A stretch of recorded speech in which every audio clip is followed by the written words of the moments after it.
Hello and welcome to Joy News at 6. The news is live on Joy 99.7 and Hits 103.9 FM in Accra, in Kumasi on Love 99.5 FM and over 30 affiliates across Ghana's 16 regions, including Volta Premier Ho, ATL Cape Coast, Lolonyo FM Hohoi and Kekeli FM Ho. Get radio, TV and online content on the myjoyonline.com interactive app for Android and iOS devices. Coming up, ratings agency Fitch Solutions becomes latest entity to predict a 2024 election victory for the opposition NDC. We have details as it reveals perception of slow fight against corruption and state of the economy likely to be deciding factors for this outcome. Also, 40,000 voters will today decide the fate of 3 candidates in about 99 polling stations in the crucial Asin North parliamentary by-election. It will be in our interest to ensure that electoral rules and regulations are allowed to operate. Level of the NDC pledge 100% commitment to ensuring that there will be peace. Not from our side would there be any instance of anything that will bring violence. Also, Tamale South MP Haruna Idrisu describes as irresponsible comments by President Akufo-Addo that the NDC's candidate for Asin North, James Jachi could go to jail in his perjury trial. It's most irresponsible for the President of the Republic, with all the weight of the influence of executive authority, to make that kind of a fait accompli judgment. Coming up in business, Ghana's International Monetary Fund program will not be suspended despite higher than budgeted expenditure. We'll hear from Fitch Solutions on the Joy Business Report. Also in the National Science and Maths quiz, we'll tell you the mission of a contestant to unseat Prempeh College and Opokowari School in the tournament. I have completed 2 out of my 4 missions. As for now, I want to unseat either Prempeh or WAS. You want to unseat? I am Amiesi Nyamiche Thompson. Details shortly.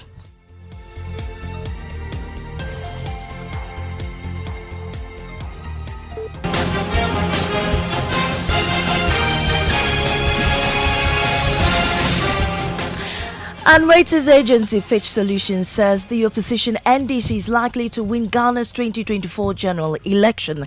In its latest publication, the organization explains the deteriorating state of the economy witnessed mainly in 2022 and the perception of a slow fight against corruption are likely to be the deciding factors for the electorate. This prediction is consistent with a similar one made by the Economist Intelligence Unit, which has equally cited the same factors as swaying the electorate towards the NDC. Joseph Akable of our political desk joins me with more. Joseph, now, Fitch suggests the Free Senior High School could be reviewed and this could potentially affect the outcome of the elections as well. What's the basis for this claim? So Fitch notes that the IMF has voiced concerns over President Akufo-Addo's flagship Free Senior High School program, labeling it as poorly targeted. It points out that potential modifications to the program in order to rein in spending could weaken the MPP's campaign agenda, increasing the chances of an NDC win. So it adds that we believe that the NDC is most likely to win. The rapid deterioration of the economic conditions in 2022 and slow progress in the fight against perceived corruption in a July 2022 Afrobarometer study, that is 85% of Ghanaians believe the government was doing a poor job in tackling corruption, will exacerbate the anti-incumbency sentiment among the electorate. Now let's talk about the IMF program. What impact will a possible change in government mean for it? And so Fitch says that despite its view that a government change is likely after the 2024 general election, they believe that the risk to Ghana's IMF program is limited. Previous ND governments have requested IMF loans at the NDC government between 2015 and 2019. And so therefore they expect that the program will not be affected. Thank you, Joseph. Now, in a few hours, polls will open in all 99 polling stations in Asin North, paving the way for over 40,000 voters to determine the fate of 3 candidates in the undoubtedly crucial parliamentary by-election. The contenders in the race, the NDC's James Jachi and NPP's Charles Opoku, LPG's Benny Sefenu, have committed to a violent free poll during a meeting with the Police Electoral Commission and other stakeholders. My colleague Richard Kojunya him interior are there for us. First, Richard, tell us what residents are waking up to. Is all set for the polls to begin? Anticipated by-election is here with us. It's been one of the major talking points now. But the hour is now. Many pair of eyes are waking up here at Asendweku and about 41,000 plus terms will be giving their verdict today. So, as indicated, 99 polling stations will be where the elections will take place. The Electoral Commission has already started setting up, even though you can't see the queues forming. So the various communities this morning are alive, and it seems like they've waited for centuries for today to come. Thank you, Richard Kojonyako. We also have Oyem Interior there for us, but we'll be linking with him later.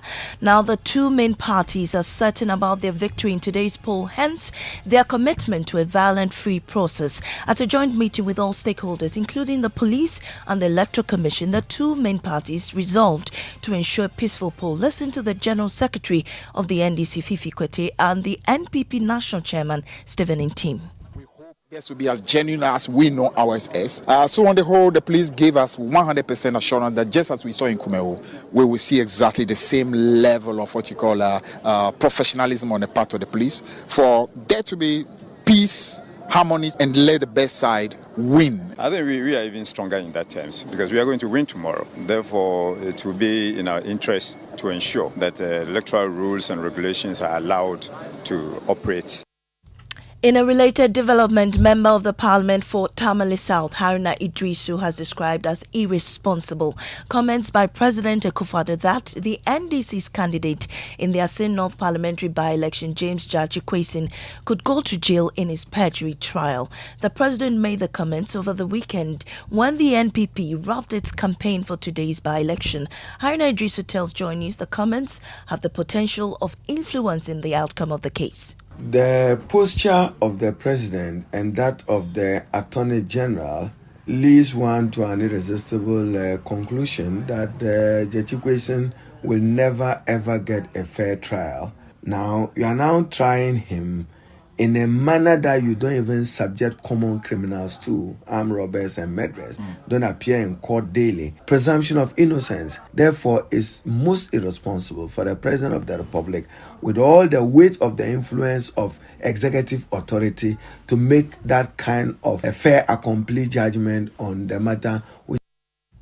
He is also urging the NDC to monitor the process to avoid electoral malpractices by the NPP. If we police the process from today as we should see Jachi Kwesin emerge victor and elected MP for the area. Member of Parliament for Tamale South, Haruna Idrisu there. Now, Minister for Interior, Ambrose Derry, has revealed that people addicted to drugs would be treated as people with medical conditions instead of stigmatizing and treating them as social misfits. He said government, through the establishment of a rehabilitation fund, will construct rehab centers across the country. He spoke at an event to mark this year's International Day Against Drug Abuse. We are not interested in demonizing or actually stigmatizing the users, when the real offenders are the big dealers in drugs who are making the money. So what we want to say now is that we want to see a health issue. They'll be examined by doctors. When they seem to need support, we'll send them to rehabilitation centers, let them recover from their addiction, and they become normal persons who will join society and be able to help us. It is one of my missions in life to unseat Prempeh College or Opokuwari School in the National Science and Math Quiz. That's the resolution of a contestant from Insutaman Catholic Senior High School as he leads his school to the national championship after escaping a narrow defeat to Treneboa Kodiat Senior High School in the Ashanti Regional Qualifiers. His school qualified with 3 others, including Kumasi Academy, on the day 2 of the qualifiers. Emmanuel Bright Kweku has more from Kumasi. So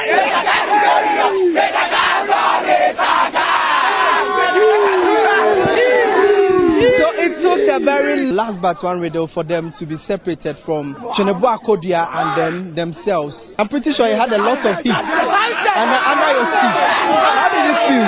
I have completed 2 out of my 4 missions. So this was just a friendly game for me. Is it part of your achievement or your 4 targets to beat any big school?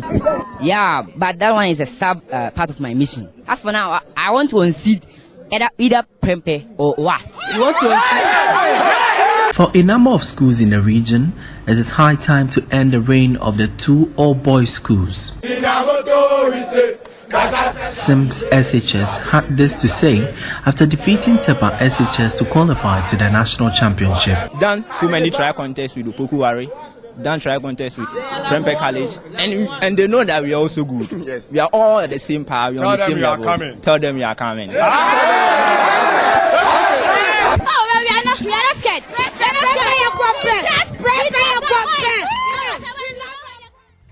And that's Emmanuel Bright Kweku's report. That's it for the bulletin. In our top stories, ratings agency Fitch Solutions becomes latest entity to predict a 2024 election victory for the opposition NDC. And of course, 40,000 voters to decide the fate of 3 candidates in the crucial Asin North parliamentary by-election. Keep your dial right here. The election headquarters will bring you all the details. Business is up next on the Super Morning Show. You know, Papa, see that? And it's rickety car. Hey, Papa! Bobo, so how your engine now? It is half man, half amazing. Thanks to Quartz and you can feel better energy. Can't touch this. Actually, guys, so Sancho's engine just died like that. Yes, so somebody managed to convince him that there is a better engine oil than Quartz, and he switched. Sancho Panzapa. Now, which engine oil can be better than Quartz? No other, my guy. Quartz with its age-resistant technology, it keeps your engine younger for longer. Now you know. Have you guys seen the new bottle design? It's superb. Quartz 9000 from Total Energies there improves fuel efficiency. Why do you think Mr. Mane and Logoso have taken the Quartz Nation Movement World Cup like that? Sorry. Chairman. Quartz. Keep your engine younger for longer. Okay. If I leave work now, I can beat traffic, get takeaways for dinner with the girls, and be on time to pick up Sam and his mom from the hospital. Proud to belong to APSA. We know that life is go, go, go, and that it's hard to make time for the things that really count. That's why with APSA's digital channels, you can bank when, where, and how you want, so you can focus on what or who is important to you. Get things done simply with our digital channels. That's Africanacity, that's APSA. Life's battle during retirement are not won by the strongest. Sooner or later, those who win are those who prepare for it. Ensuring your future is your responsibility to your family and loved ones. Progress Trustees, a company that guarantees a cheerful life of retirement for both formal and informal sector workers. The Progress Occupational Pension Scheme, the Progress Provident Fund Scheme, and the Progress Personal Pension Scheme helps you achieve peace of mind during retirement. We also provide administration services for employer-sponsored schemes, including staff welfare schemes seeking to outsource their day-to-day administration of their second-tier occupational pension and third-tier provident fund scheme. Start your journey to envisage quality life during retirement by contacting us on 0504-368-048 on our website www.progresstrusteesgh.com. Progress Trustees, a joyous retirement begins here. For Pepsodent, smiles are one of the most important things we have. The problem is, globally, 1 in 2 children suffer from cavities. Pepsodent, with maximum cavity protection, helps to prevent the formation of cavities. Pepsodent, because every smile matters. This advertisement has been vetted and approved by the FDA. Home, your sanctuary. Home is a reflection of who you are, an extension of your inner being. Take your time, get it right. The furniture, the decor, the accessories, the lights. When it feels like you, it feels like home. Shop at Orca for the most variety of quality furniture and accessories to personalize your space and make your house a home. Visit the Orca Deco Superstore on Spinkters Road today.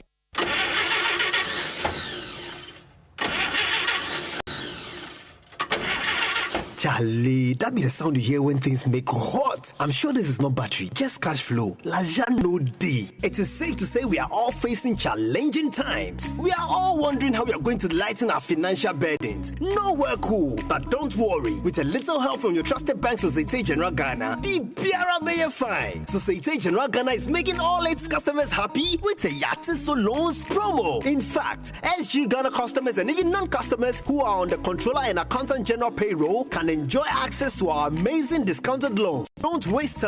Get your loan today. Step into a branch or call 0302-214-314 to get the ball rolling. Terms and conditions apply. Remember, promotion ends on 7th August 2023. Societe Generale Ghana. The future is you. Don't you worry. Just be happy. Don't you worry. Welcome back, and thank you very much for staying with us here on the Super Morning Show on Joy 99.7 FM. And the 6 a.m. news brought to us by Total Energies. Total, we go the extra mile for you. And Absa Bank Ghana Limited, helping you find a way to get things done. Coming up is the Joy Business Report brought to us by Glyco Life Travel Insurance. Glyco, we cushion you for life. Akbafu. Hey, morning. Good morning. How you doing? I'm great. You? God is taking care of his children, so we're doing well. I love your political suit. I'm learning from you. Yeah, that means you have to watch Winston on TV today because he's going to be covering the today is the by-election. By-election, and on days like this, for those of us on the political desk, it's not easy. It's not easy. We have to spend a long time, and it looks like I'm going to be here till the results are declared. Yeah. So I'll be around. Great. We'll be watching. See what the outcome is. Already, people have been sending messages to me that I saw your analysis on YouTube. So why are you saying it will be difficult for the NDC to win? I've only said that going into an election with an incumbent that is bent on winning, most of the time they get it. So it will be difficult for the NDC to win. It doesn't mean the NDC can't win, but it will be difficult for the NDC to win this. But again, elections, it could go anyway, but it will be difficult for the NDC to win this. But look, Darrell, we have a very important conversation, and in the course of the show, would be going to Asin North to let you know what's happening over there. But we have a very important conversation coming up. It's a conversation about us. It's a conversation about our children. Because while we may not be in school, our children will be in school, and who teaches them is of importance. I'm sure you know that 83.5% of persons who sat for the teacher licensure exam failed. 83.5%. Now, but this is not people who are sitting for the exam for the first time. They actually re-sitters. So they failed before, and they're taking it again.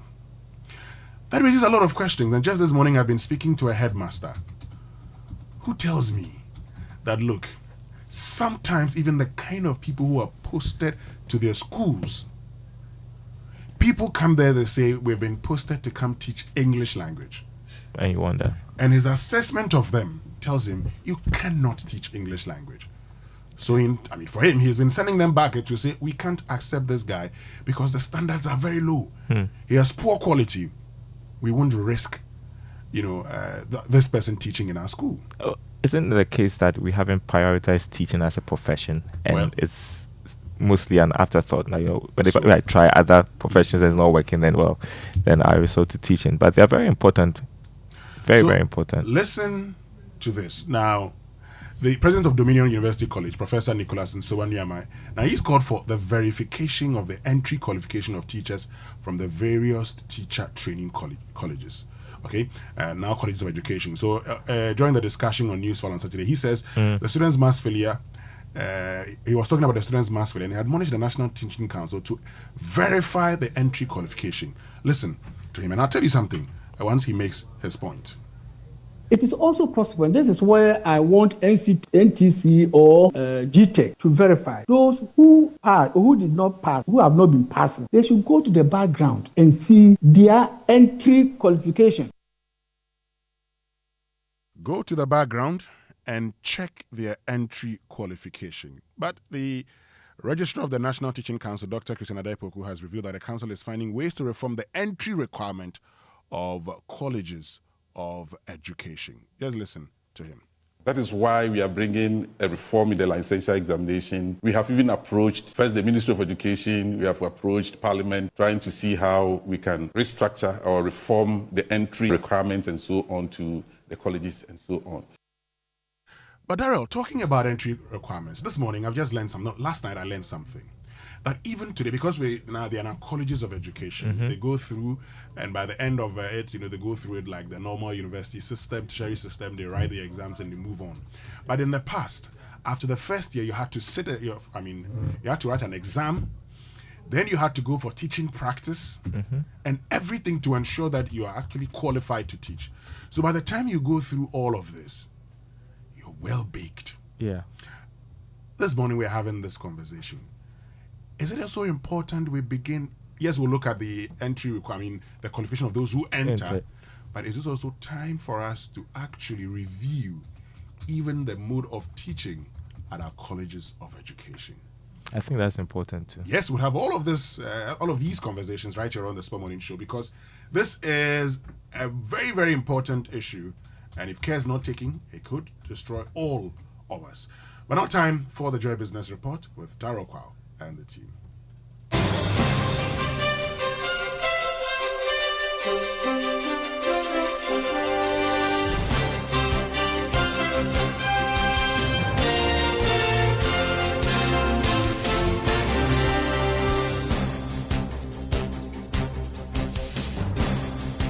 Hi, good morning, everyone. Welcome to the Joy Business Report. Coming up this morning, Ghana's International Monetary Fund program will not be suspended despite higher than budgeted expenditure.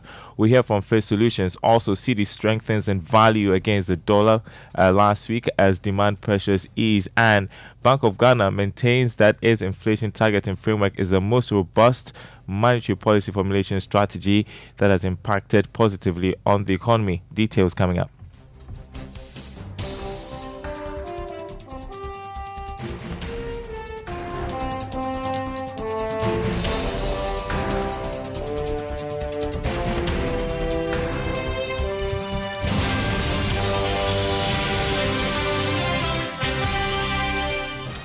My name is Darrell Kwao. Thanks for being with us this morning. The Ghana cedi strengthened in value against the US dollar last week as demand pressures eased. The local currency gained 0.21% against the American greenback despite injection of $1.3 million into the forex market by the Bank of Ghana. It, however, lost marginally to the pound and euro. Despite the strong performance last week, analysts expect the local currency to exhibit mixed performance this week. It has so far lost about 14% to the dollar since the 1st of January. Meanwhile, on the currency market this morning, the dollar going for 11 cedis 70 pesos, the pound going for 14 cedis 95 pesos, and the euro selling at 12 cedis 70 pesos. Now, the Bank of Ghana has maintained that its inflation targeting framework is the most robust monetary policy formulation strategy that has impacted positively on the objectives of the bank and supported the economy at large. According to First Deputy Governor Dr. Maxwell Opoku-Afari, successive governors have over the years employed the use of key monetary policy strategies that have aided in economic growth. He was speaking at the launch of a book titled Central Banking in Ghana and the Governors, authored by Ivor Ajimandria. Permit me to share a few thoughts on the evolution of the monetary policy formulation and strategies mentioned in the book. I found the author's exposition on the tools of monetary policy insightful, especially the direct control and inflation targeting, expansionary and contractionary monetary policy stance, and the contemporary monetary strategies. In all of these narratives, inflation targeting is deemed the most robust monetary policy formulation strategy that has impacted positively on the objectives of central banks, including the Bank of Ghana. Dr. Maxwell Opoku-Afari is First Deputy Governor of the Bank of Ghana. Now, research and market information firm Face Solutions says Ghana's International Monetary Fund program will not be suspended despite a higher than budgeted expenditure. According to its latest assessment of Ghana, there is a risk that government will fail to meet its IMF target in 2024. Here's a business desk report. Since the start of this decade, total expenditure as a share of the size of the economy increased by an average of 3.0 percentage points during an election year.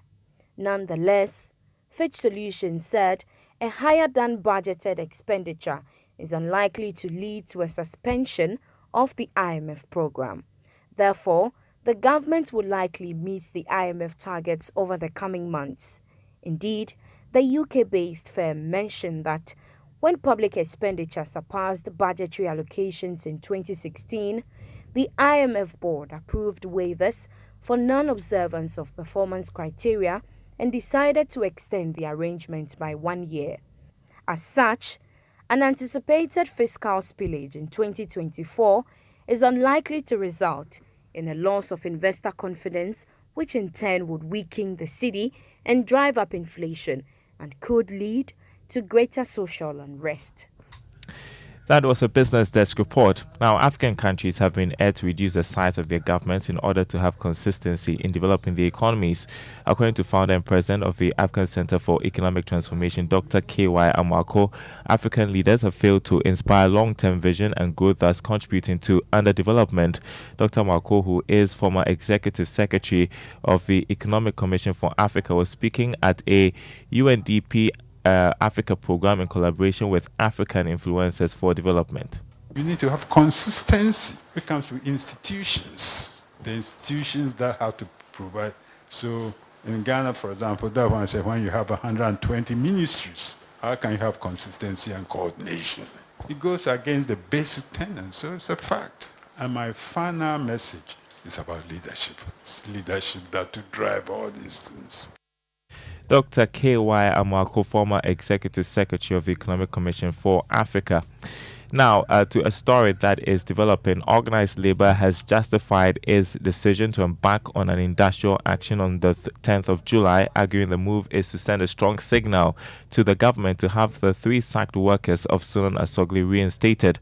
According to the Trades Union Congress, it will not rescind its decision if President Akufo-Addo does not intervene by calling on management of Sunan Asogli to reinstate the sacked workers. Now, speaking to Joy Business, Deputy Secretary General of the TUC, Joshua Ansah, maintained organized labor will leave no stone unturned in ensuring the rights of workers are protected in the country. That is exactly why the President, and for that matter, the government shouldn't sit down for such action to take place on the 10th. Because this has traveled so long and we don't want to continue. We can't continue waiting on this. Whilst people's rights, workers' rights are trampled upon, as unions, we can no longer wait. So government must also take into consideration, if we think that productivity will be affected that day, then it should do the needful by directing that our 3 guys should be reinstated without further delay. Otherwise, the consequences, they will face. So, Joshua, for how long do you intend to sustain the strike? Until the guys are reinstated. It's a simple matter. I'm confident that the president will not sit down for this thing to happen. But if he sticks for this thing to happen, it's don't cup of tea. Because you will not go to work until these guys are called back. Our rights are respected. Deputy General Secretary of the TUC, Joshua Ansah. Now, the United States government, through the U.S. Agency for International Development and the United Nations World Food Programme, is embarking on a 1-year program to provide vital support to farmers during the lean season in Ghana.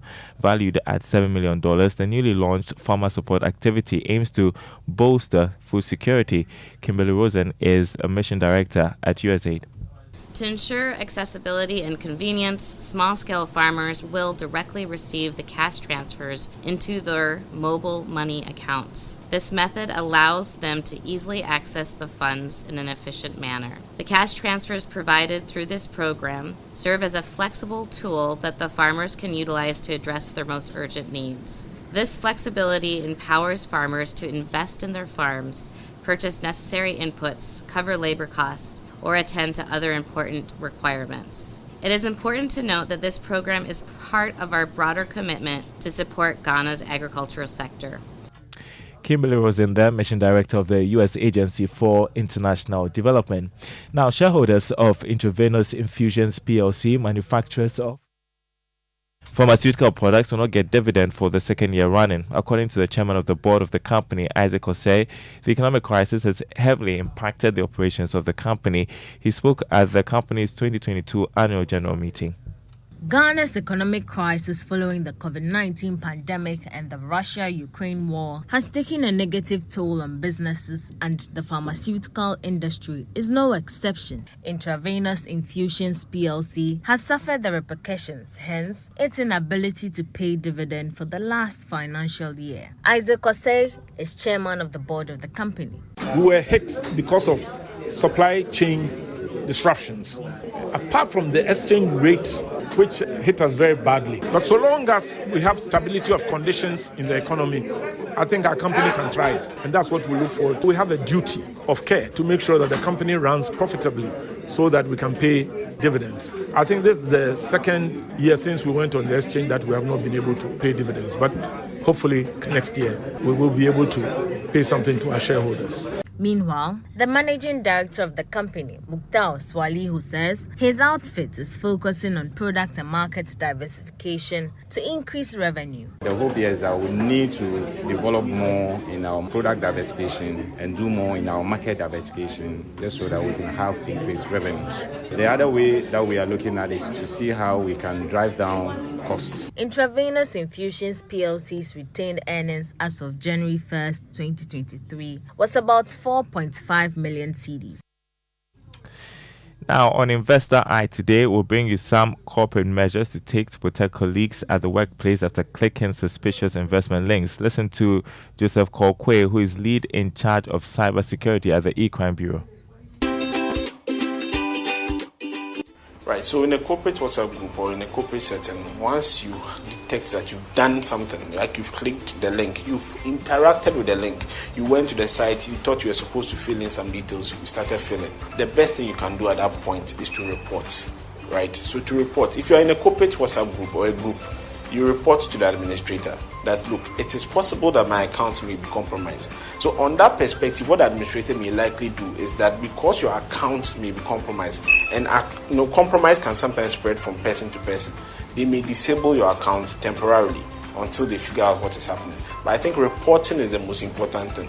I think most people, and from what we are observing at E-Crime here, the reporting is really a big problem for most organizations and even on a personal level. And do join us for another episode of Investor Eye on Thursday. Before we go, a look at the commodity market. Crude oil open trading at $74 a barrel. Gold went up by more than $5 to open trading at $1,928 an ounce. Cocoa also gained $55, selling this morning at $3,258 a ton. More news on our website, myjoyonline.com/business. My name is Darryl Kwal. Thanks for listening. The Super Morning Show continues with Winstonia. Yep, Daryl. So thank you very much for joining us this morning. And all the best. You have a long day. Yeah, I do. Forgotten country. Forgotten country. We love what we do. Yeah, certainly. It's something that brings us joy all the time. So why not? We'll be here. And coupled with the fact that tomorrow is a holiday. Oh. Who knows? Are you working? I don't know for now. I'm sure anyone will bail you out. She'll come and work for you on the holiday. Has been telling me that she wants to bail me because I'll be working till the way she's looking at you. I don't think till after 10 p.m. today. So she's going to bail me out. Why not? Yeah. Anyway, thank you very much, Daryl. Now time for our inspirational song for today, brought to us by Duraplast Ghana Limited, producers of quality PVC pipes and water tank. Where Duraplast goes, water flows. And as Victoria Renze, will I get backing? I get back.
Very good.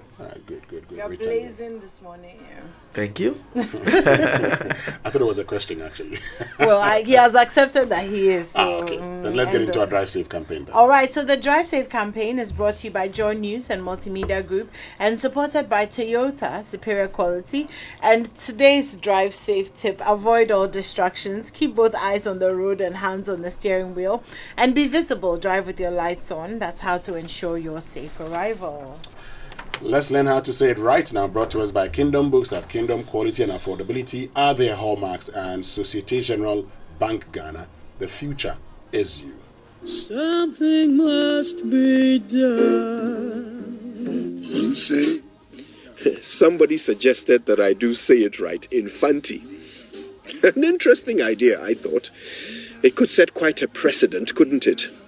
Now, have you noticed how the word precedent is pronounced almost exactly like the word president? Now, I've also noticed how some people mispronounce it as precedent. Well, it's precedent. P-R-E-C-E-D-E-N-T. Precedent. It means an earlier event or action which is regarded as a guide for similar future circumstances. The word precedent can also be an adjective, which means preceding or coming before. Now, in that context, however, the pronunciation changes to precedent.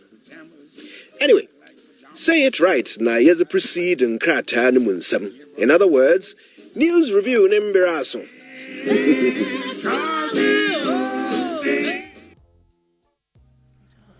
So that's how you say it right. Let's now get into the newspaper review brought to us by First Atlantic Bank. Refreshingly different, and Syntex Tank, a strong, a tough. All right, I'll go first. Front page of the Daily Graphic. Ghana will achieve debt sustainability. That's according to a Chinese envoy. Botswana delegation visits Jospon Waste Group management. Asin North by-election today. Police deploy drones to complement security measures. EC prepares against rainfall. I think this is the biggest story of today. The Asin North by-election. I mean, it's, John Mahama, for instance, had indicated it was more like a referendum on the government. I have said it's not a referendum on the government. By-elections won't give you an idea how things are going to go in an election, because by-elections are such that, look, sometimes a governing party can do everything to it. And that's why I stated that, look, in a by-election of this nature, and I'm still standing by what I said yesterday, it's very difficult for the opposition party to win. Because when the incumbent party brings all its machinery into your constituency, all the focus is on one. On that constituency. Alex Segbefia on Newsfile made a similar point to you about a similar point to what you made about the impact of a by-election. Yeah. He says the only value is propaganda value. Yeah. And even that one, he says it doesn't play to your advantage in terms of the main election. Because his argument was that really, you say that we are going to vote, the person who will show that the government is not popular. But really, that does not determine who wins the subsequent elections. We've seen it go all the way around. We've seen incumbent parties win a by-election, lose the next election. We've seen them lose it and win the next election. Like, it's cut across, all across. And so really, it's just the fact that this one is important because of how Parliament looks currently. And we know that the NPP, for instance, over the period, struggled to get all of its members in Parliament. Yeah. If they manage to get this seat, they may not have to call on Anadwo Asafo, for instance. Exactly the point, and that's why this particular election is very, very important to the NPP. Okay, because they know that if they win this one, Anadwo Asafo can stay at home. Yeah, they don't have a problem. Wow. Oh yes, look. No, I mean, I think for clarity, the context is that the fact that she has been absent from Parliament for a while, and during crucial votes, it has been very difficult for them to just get here. So it's not a case that we are suggesting in any way that she's not.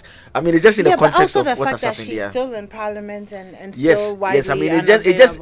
I mean, I think it's more accurate that it just gives the party some breathing room in terms of their parliamentary control. Well, I'm sure the two of you will have a lot more to say as the day goes along on TV and on radio, right?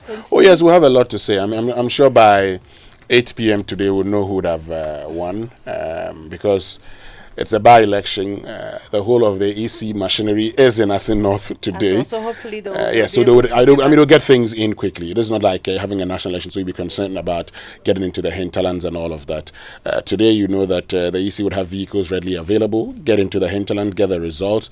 But even then, political parties also have umbrellas in case it rains and all of that, and cocoa, and nobody will go and eat, and there'll be none of that. No, that's where the political parties would, and again, you have all the NDC bigwigs in Asin North, all the NPP bigwigs, even regional ministers from other regions. Everybody's there. I saw a regional minister from another region going to Asin North, and I asked him, but what are you going to do there? Yeah. He said, we are all going to campaign. Wow. It's an interesting day in Asin North. Other stories: Speaker attacks politics of monetization. $7 million food security project launched, and there's a special supplement on Idul Adha. In the graphic, there's a story that caught my eye in that supplement, and low patronage of livestock. Because of the high cost of living and anthrax scare, which has been blamed for that situation. So the graphic sent some of their people to the Sunyane sheep market last Friday, and they found out that there's actually still a lot of sheep for sale.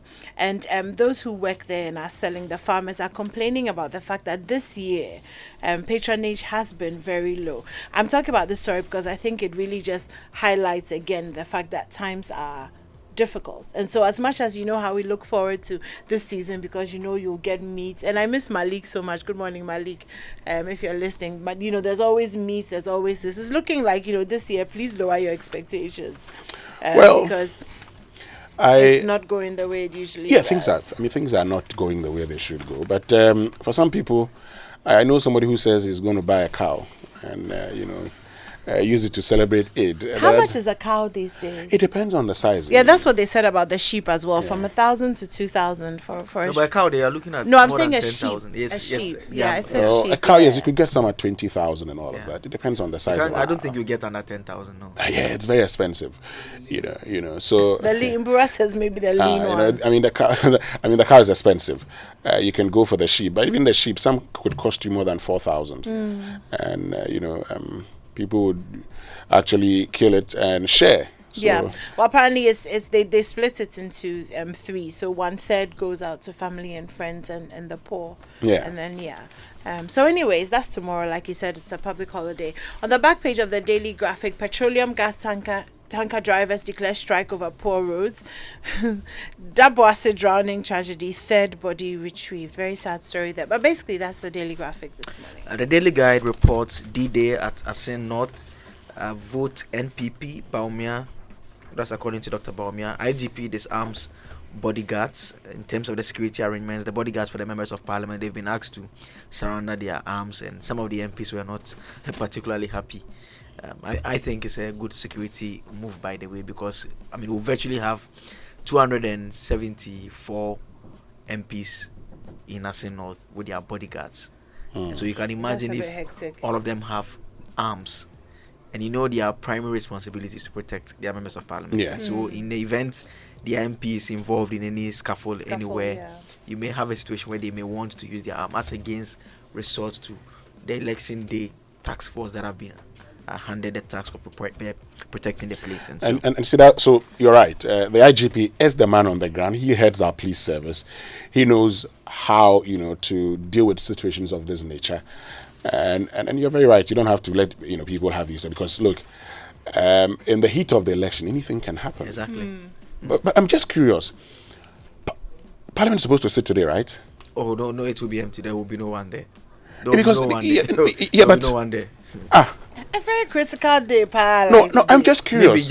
Maybe the only person I can be certain over there will be maybe Alban Babinend, the clerk, Mr. Isian. That's all. No one. Today is supposed to be. Oh no, bro, they're not gonna sit. If you want to, like, if you want to place a bet on this, 10 a.m. we can go quick. No, I'm just trying to draw attention that today is sitting. No, there's a major national national assignment. What was said in court? National assignment. Is this national assignment? Chachikata says it's a national assignment. National assignment. Yeah, national assignment. Well, it's a national assignment. You have a civic responsibility to vote. Yes. Now, to stand election is a choice. You want us to litigate this matter again? Oh, but I'm just. So why are MPs not at work today? No, be at work. We'll find out the MPs that are not around. The MPs that sought permission from the speaker and those who didn't seek permission. They have to track miss for a certain number of days continuously before you need permission. I know, but we'll just check that. But the other stories on the front page, all set for Collins Dowda Addis trial, and start cash movement with Armored Cars, that is Bank of Ghana, ordering. Organized labor declares strike on July 10. That story, briefly on that story, we are told that in a bid to send a strong signal to the government over the unfair treatment of workers in the country, organized labor has declared an indefinite strike starting Monday, July 10. The decision of the group was announced at an emergency meeting with union leaders in Accra after several attempts to get the management of Sunon Asogli Power Limited to reinstate the 3 sacked union leaders proved futile, and so that is why they have declared the strike. There's that story about the 2 kids drowning in a mining pit as well. And start cash movement with Armored Cars. The Bank of Ghana has issued a directive that armored plated bullion vans should be used for cash transportation. You know, my challenge with these kind of directives, the last time a policeman was killed, the police actually said, if you don't use armored vehicles, we're not going to go with you again. So we had this conversation at the time. Yeah. The Banks Association claimed that they managed to get an extension to July 1. July 1? Yes. So this year? This year. So okay. That's like. So they're waiting for the extension, Saturday. Yeah. Because at the time, the conversation was that, we had to place orders for the manufacturing of these armored vehicles before they're shipped into the country and all of that. And we're still talking. Anyway. It's a big problem. In the back page, quickly, Ghana grabs maiden medal at African Beach Games, and GNPC, Ghana's fastest train, lands in Kumasi. Real show of Mbappe capture, and Man U fans plan protest against owners. They want the team the Glazers to sell the team. Yeah, hand over the team to the Qataris. It's very simple. You are learning from your neighbors. Yes, give them the team, and they will perform wonders. Anyway, let's get to the graphic business for today. And it's one that all of us will be concerned about. IPPs demand 30% of $1.4 billion debt to keep lights on and kick against debt restructuring. So we're told that even before government presents a formal proposal to the independent power producers on how it intends to restructure the $1.4 billion debt in a second round of domestic debt rationalization, the group of 6 say any debt restructuring discussion is off the table. So they have made a demand for government to immediately pay 30% of the debt, noting that failure to do so would mean they can't guarantee power supplies beyond June 30, 2023. I thought the Mr. Dubik Mama, he told you last time that we will not get there. Yes, he says we're not going to get there. So let's see how they're able to get around this. From now till Friday. Yes, if they're able 30% of the 1.4 billion. 1.4 billion. So if they're not able to get that, you're looking at about $400 million, more than $400 million actually, about $450 million. If you're not able to get them that, we're off. We just hope we shouldn't get there. I'll quickly do the front page of the Finder. The Ofuasia Yoruba gets new post office. It's being commissioned by the Information Minister, Kojo Poinkroma. It's on the front page here. Okay. And police assure of adequate security in Asin North by election.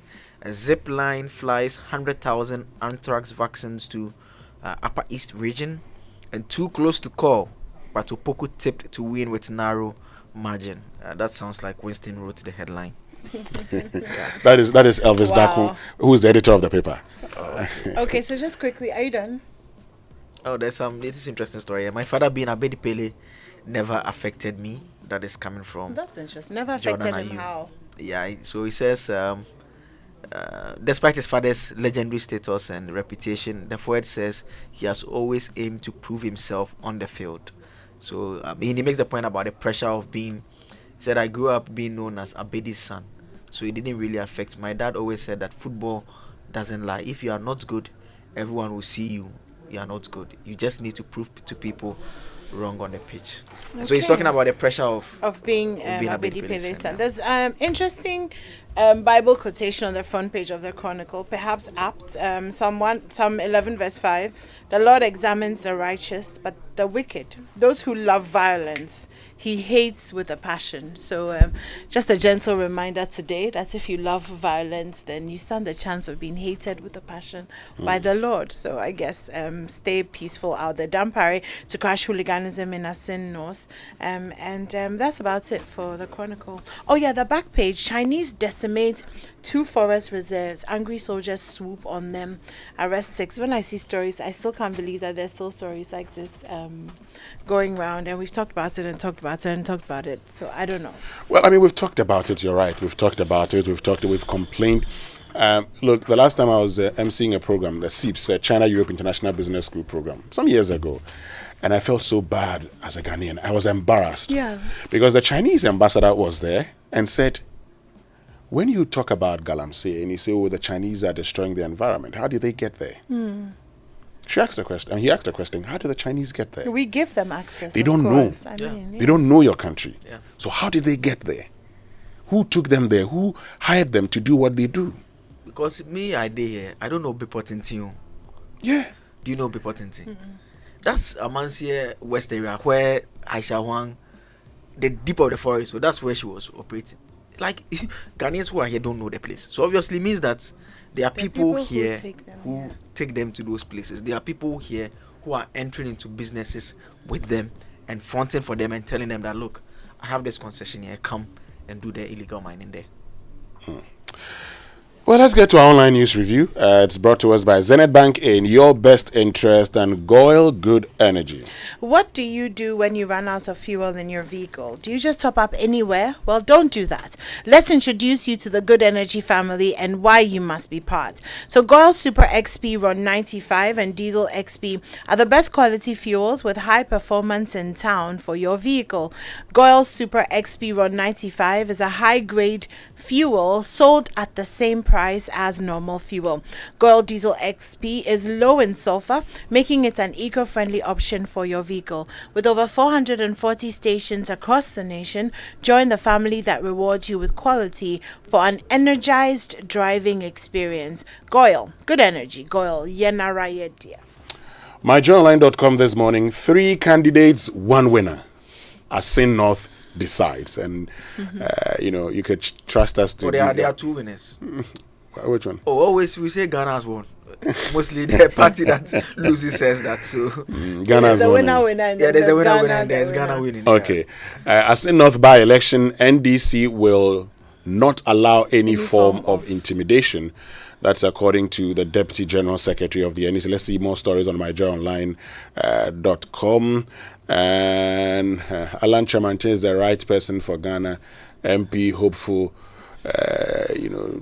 or to delegates. That's Kumi, I know him. That's Kumi, yes. That's Alfred Ababiola Abikumi. They call him Adenta Kumi. I know him very well. He's a very young guy. Very young. Okay. Yeah. Still on myjoyonline.com. Asin North by-election. Dapia Makpo accuses IGP of bias over recall of guns from MP's bodyguards. Well, are they not calling the guns of everyone or just some of them? No, it's MPs. So what's the bias exactly? It's all MPs. So what's the bias? Who is the bias? Again, I don't get it. Okay. Then there's one that says National Cathedral. Ablakwa obtains WAEC records to prove board secretary has double identity. You may want to check that story. Let's go to citynewsroom.com this morning. Asin North, Dapia Makpo, that's Roxanne MP for South Dai, slams IGP over directive for bodyguards of MPs to surrender weapons. MPP's victory in Asin North by-election not in doubt. That's according to the party's Director of Elections and Research, Evans Nimaku. And Asin North by-election will defeat NPP even if they share free visas to heaven. That's according to the NDC. Let's see what's on CNN this morning, where Tudkiros will follows as Australia revels in bumper annual humpback count. Let's now get to the BBC News, brought to us by Fidelity Bank. Believe with us. For decades, we have helped businesses connect with their trade partners all over the globe. From Ghana to Burkina Faso, Cote d'Ivoire, Benin, Togo, Senegal, China, Morocco, France, Netherlands, and many other countries. We have made it possible to bring Ghana to the world. We have brought small and medium businesses closer to their customers across the regions in Ghana with our SME support facilities. We have brought relief and smiles to the faces of families with our employee personal loans. With our cutting-edge technology and digital support, we take the burden of complex thinking off you, making life simple. That is who we are, as close as a partner. Bank of Africa. We are indeed the African bank with the global reach. Want to feel energized for more?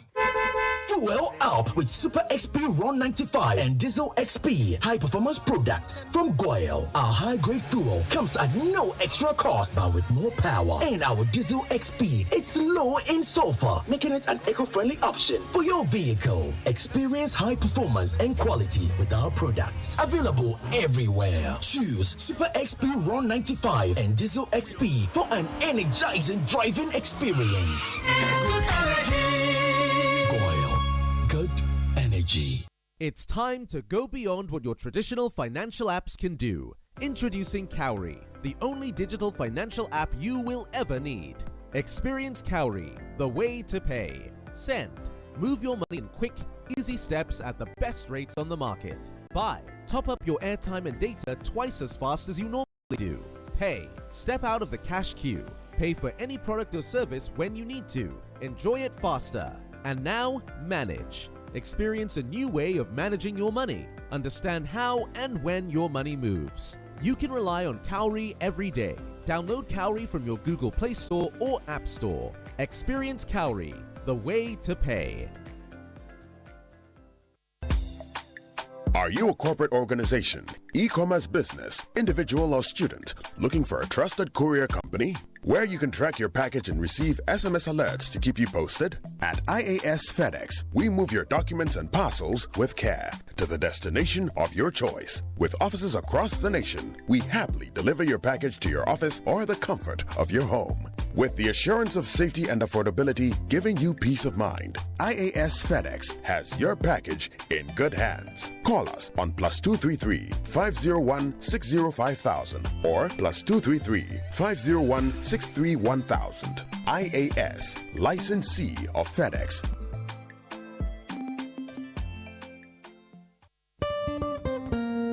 No matter your water needs, Sintex has it all. Sintex tank was first to introduce double layer tank, and now you can have as many layers as you want. Sintex tank was first to introduce white inner layer tanks in Ghana, and now introduces the customer specs order, which will let you order any color and size you want. Sintex tanks gives you the biggest warranty of 7 years, which no other tank gives you. So whatever your water consumption, size of project, or demand, choose Sintex tank. Sintex tank, stress-free. Sintex tank, reliable. Sintex tank, maximum guarantee. Call 0244 335 168, Kumasi 0505 555 666, or visit syntexgh.com. Sintex tank, a strong, a tough. Coffee in your cup and joy on the set. The Super Morning Show is always the best bet on Joy 99.7 FM. And here's what's happening in the Tomorrow studio. is the day. It's been coming. We have said that this is actually going to be a test of the NPP's popularity more than Kumewu. Because Kumewu, yes, an NPP seat. I don't know what you guys think, but it's been a last week of massive campaigning.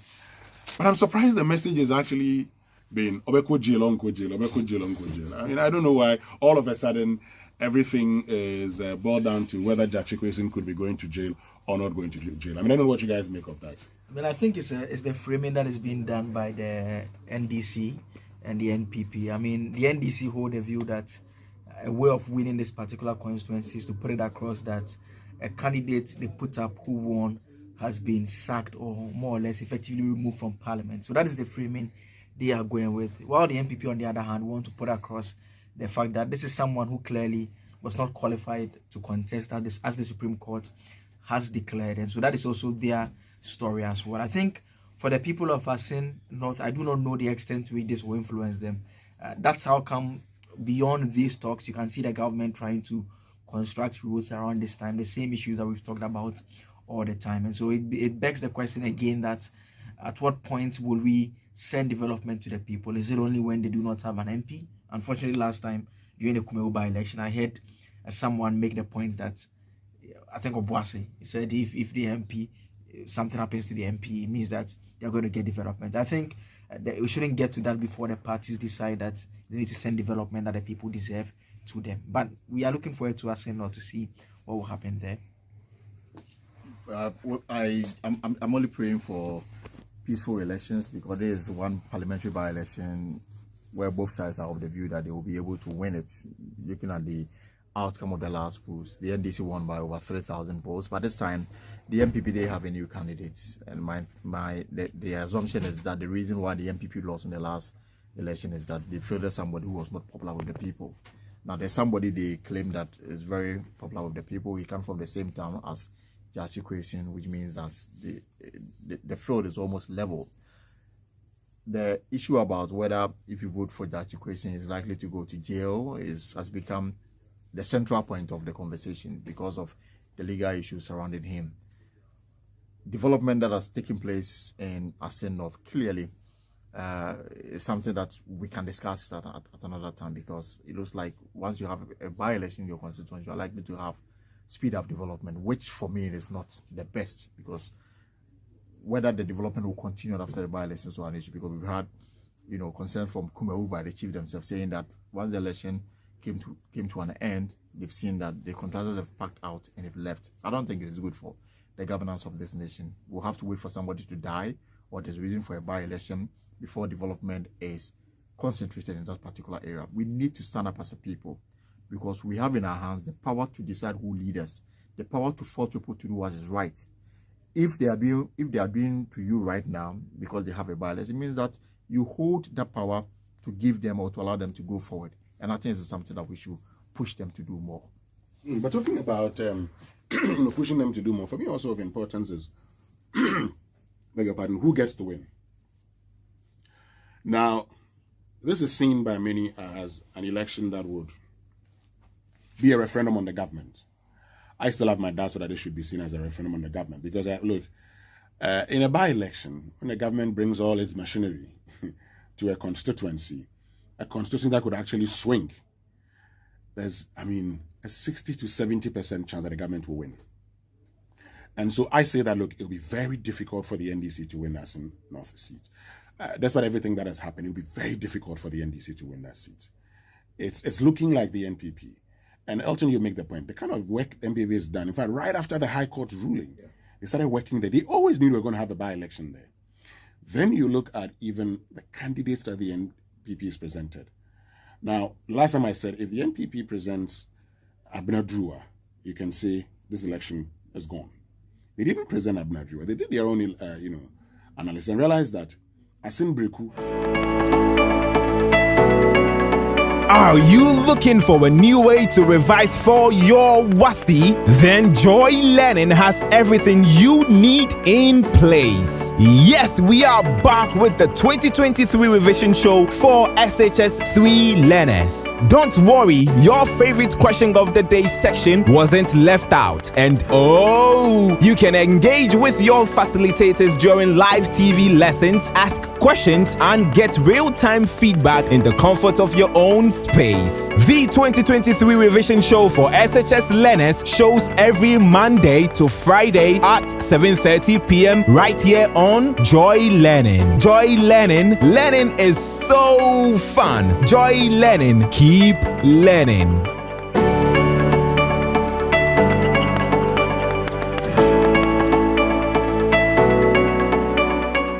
The most exciting, entertaining, and competitive cookery show.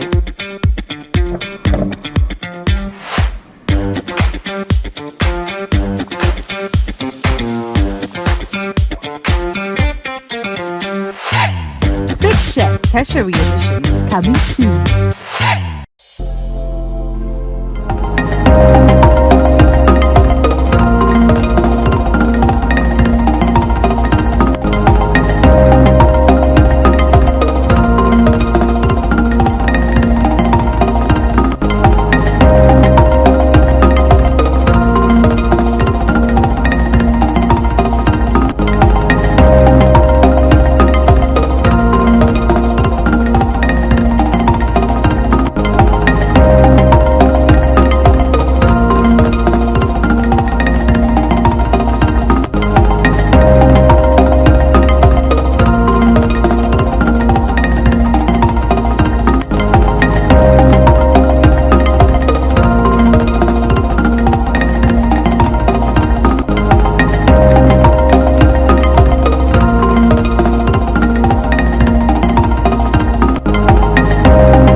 very, very important conversation. 83.5% of prospective teachers failed their licensing exam. 83.5%. Now we're asking very simple questions. So first, what does this tell us about our educational system? Particularly about 1, our secondary school, 2, our colleges of education system. Is it about time we considered checking the persons who get into our colleges of education? Is it about time we actually reviewed even the teaching methods at our colleges of education? Now, these persons, we're talking about them today anymore because they sat exams and failed. Previously, they wouldn't have sat these exams, and they would have found themselves in the system teaching. How many of these persons, or how many people like these, are actually currently within the system teaching? And this morning, I've had lots of headmasters and teachers calling and telling me about what they think the problem is and what they believe can be done. Okay. I mean, one person was actually telling me that, look, during his time, he decided to be a teacher when he was in class 5. By the time he finished O-level, he didn't pass maths. Okay. He decided to go and go to a training college. At the time, we used to call it training college. While there was a directive that everybody who goes to the training college should have a pass in maths and English. So for those people who didn't have it, a decision was taken, okay, you will go through, but your certificate would be post-middle, not post-sec, as they used to have it at the time. Okay.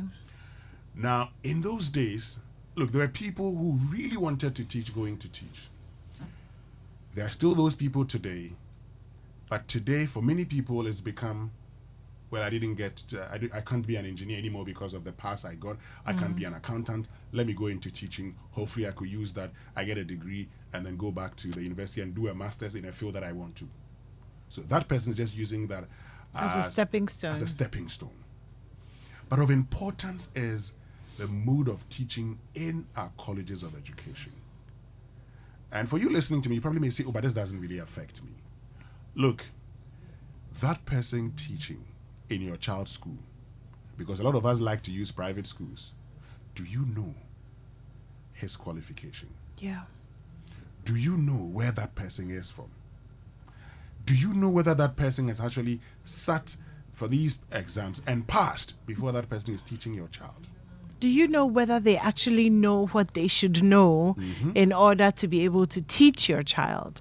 So it's a very, very critical conversation to have. I've been going through the exam, Winston, the numeracy exam. For the sample, some of the past questions, what they would look like, and it's very interesting, because it's not easy, but it's not rocket science. Yeah. And so you feel like if this is an exam that you have been learning for, or you've been training for, then you should be able to go through. And the other question that's on my mind this morning is will there be a limited amount of times that you can take the exam? At which point do we say, okay, 9 times is too many? Or 10 times is too many. Do you know what I mean? Yeah, like how many times? Or do you just take it forever until you finally pass? And then when you finally pass, did you just learn to pass the exam, or are you properly equipped to teach? That's the question. Oh, yeah. That's the question. Did you just learn? And I listened to the news, I think somewhere last week, and MFA about asked this question. So eventually he passes, she passes. Is that person the best of teachers to be teaching in our schools? Exactly. We'll get into that conversation right here on the Super Morning Show.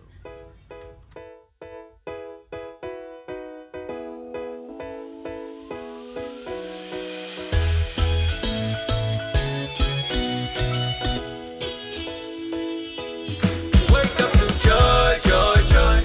Sunshine and joy in the morning time. Yeah. Wake up to the Super Morning Show. Yeah. Wake up to joy.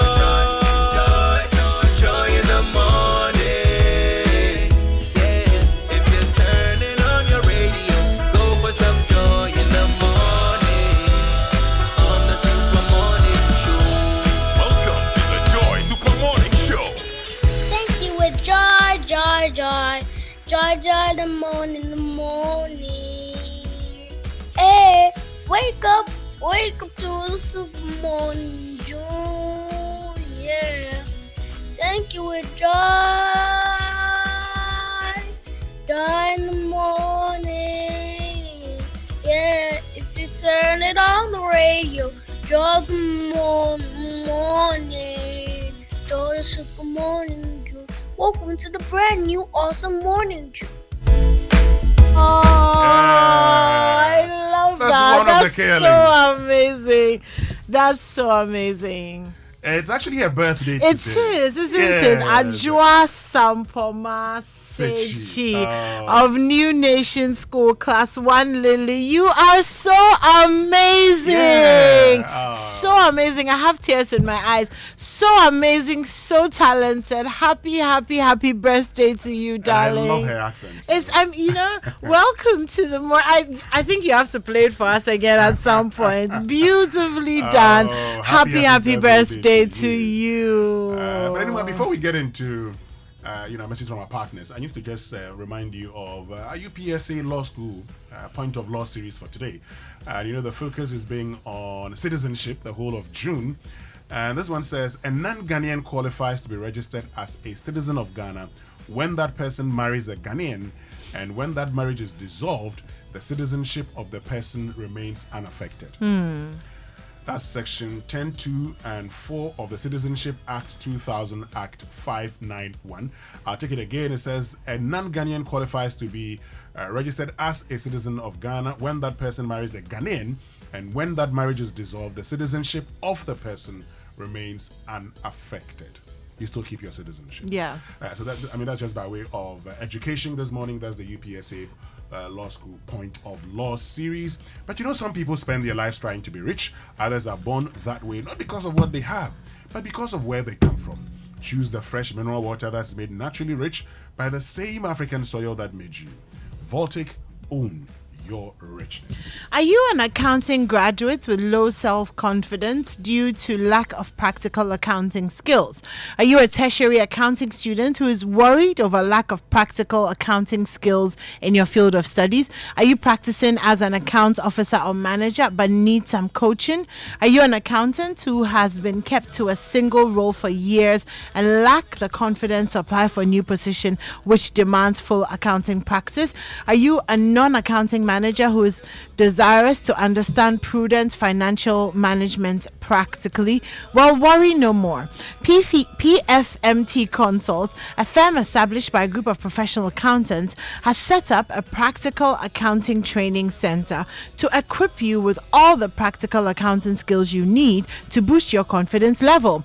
Are you a business owner who needs accounting graduates with practical accounting skills to work with, or a business owner who needs accounting services such as accounting systems setup or final accounts preparation? Please call PFMT on 0244 770 754 or 0244 770 754. Locate PFMT Consult at Klagong NDC along the Nungwa Ashaiman Highway. The next session starts from the 3rd of July 2023.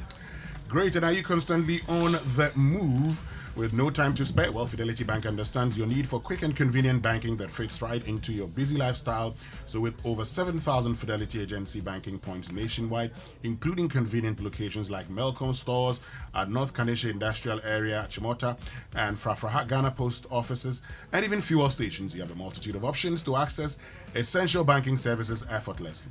So whether you need to apply for a loan, deposit a check, request a statement, make interbank transfers, load prepaid cards, secure bank assurance, or even pay school fees or purchase ECG prepaid cards, we've got you covered. Fidelity Agency Banking is here to serve everyone, so don't miss out on the convenience we provide. Visit any of our agent points today. Use the agent locator feature on the Fidelity mobile app to locate the nearest Fidelity agent. Fidelity Agency Banking, we day everywhere.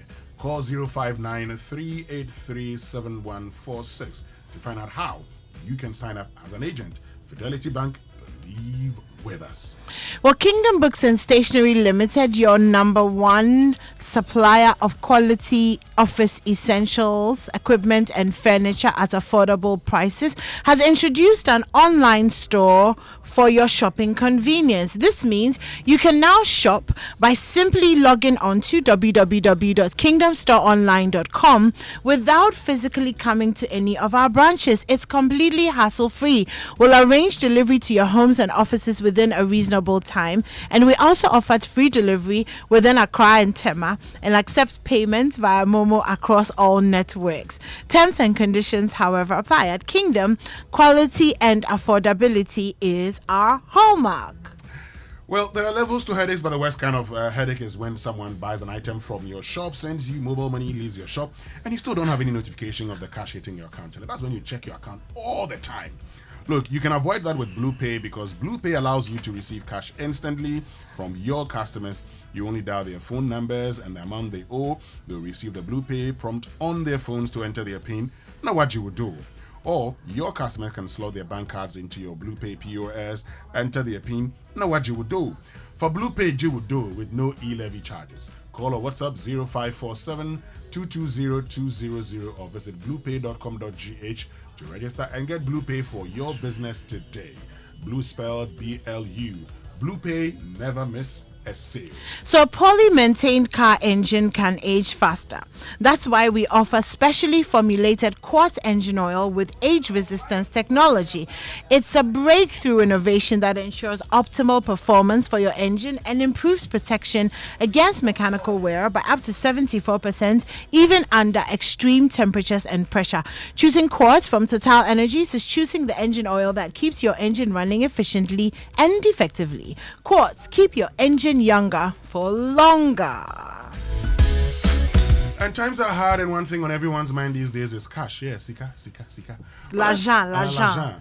Whether it's cash to pay the bills or for the kids' school fees, your home improvement, or your building project, Societe Generale Ghana's got your back. The bank has launched the biggest loans campaign of the year. The Yatisu Loans promo, SG Ghana is offering discounted interest rates on its loans. Both customers and non-customers, including staff on the control and accountant general payroll, can enjoy access to heavily discounted loan rates. Yes, they say nowhere cool. But SG Ghana is here to lighten your financial burden. Get a loan now by visiting any of the bank's 42 network outlets or call 0302-214-314 today. As always, terms and conditions apply. Remember, promo ends on the 7th of August, 2023. Societe Generale Ghana, the future is you. Right, so get ready to elevate your driving experience with a vehicle from Toyota Ghana. For a limited time only, Toyota Ghana is offering a bundle promo on any of the following vehicles: the 1.4-liter Starlet, 1.8-liter Corolla Cross Adventure, 1.5-liter Rush. Purchase any of these vehicles within a promo period and enjoy an irresistible price discount. 1 year free comprehensive vehicle insurance coverage, 1 year free home insurance cover, 1 year free service, and free starter fuel. Terms and conditions apply. Visit any of their showrooms in Accra, Kumasi, Tema, Tamale, Takwa, Takrade, or simply call 0302-910-204. Credit purchase is also available through special arrangement with our finance partners. Toyota, superior quality. Time now for Nutrition Line, brought to us by Nestle, and Nestle offers good food for a good life.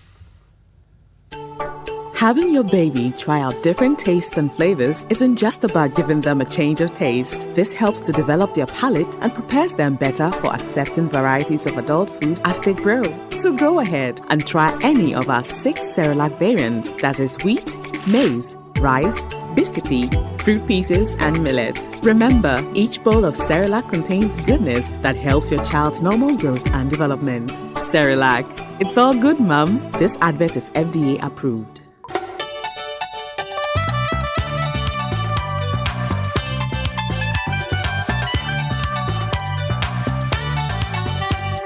This is Nestle Nutrition Line. Nestle Nutrition Line is a public service program from Nestle Ghana Limited.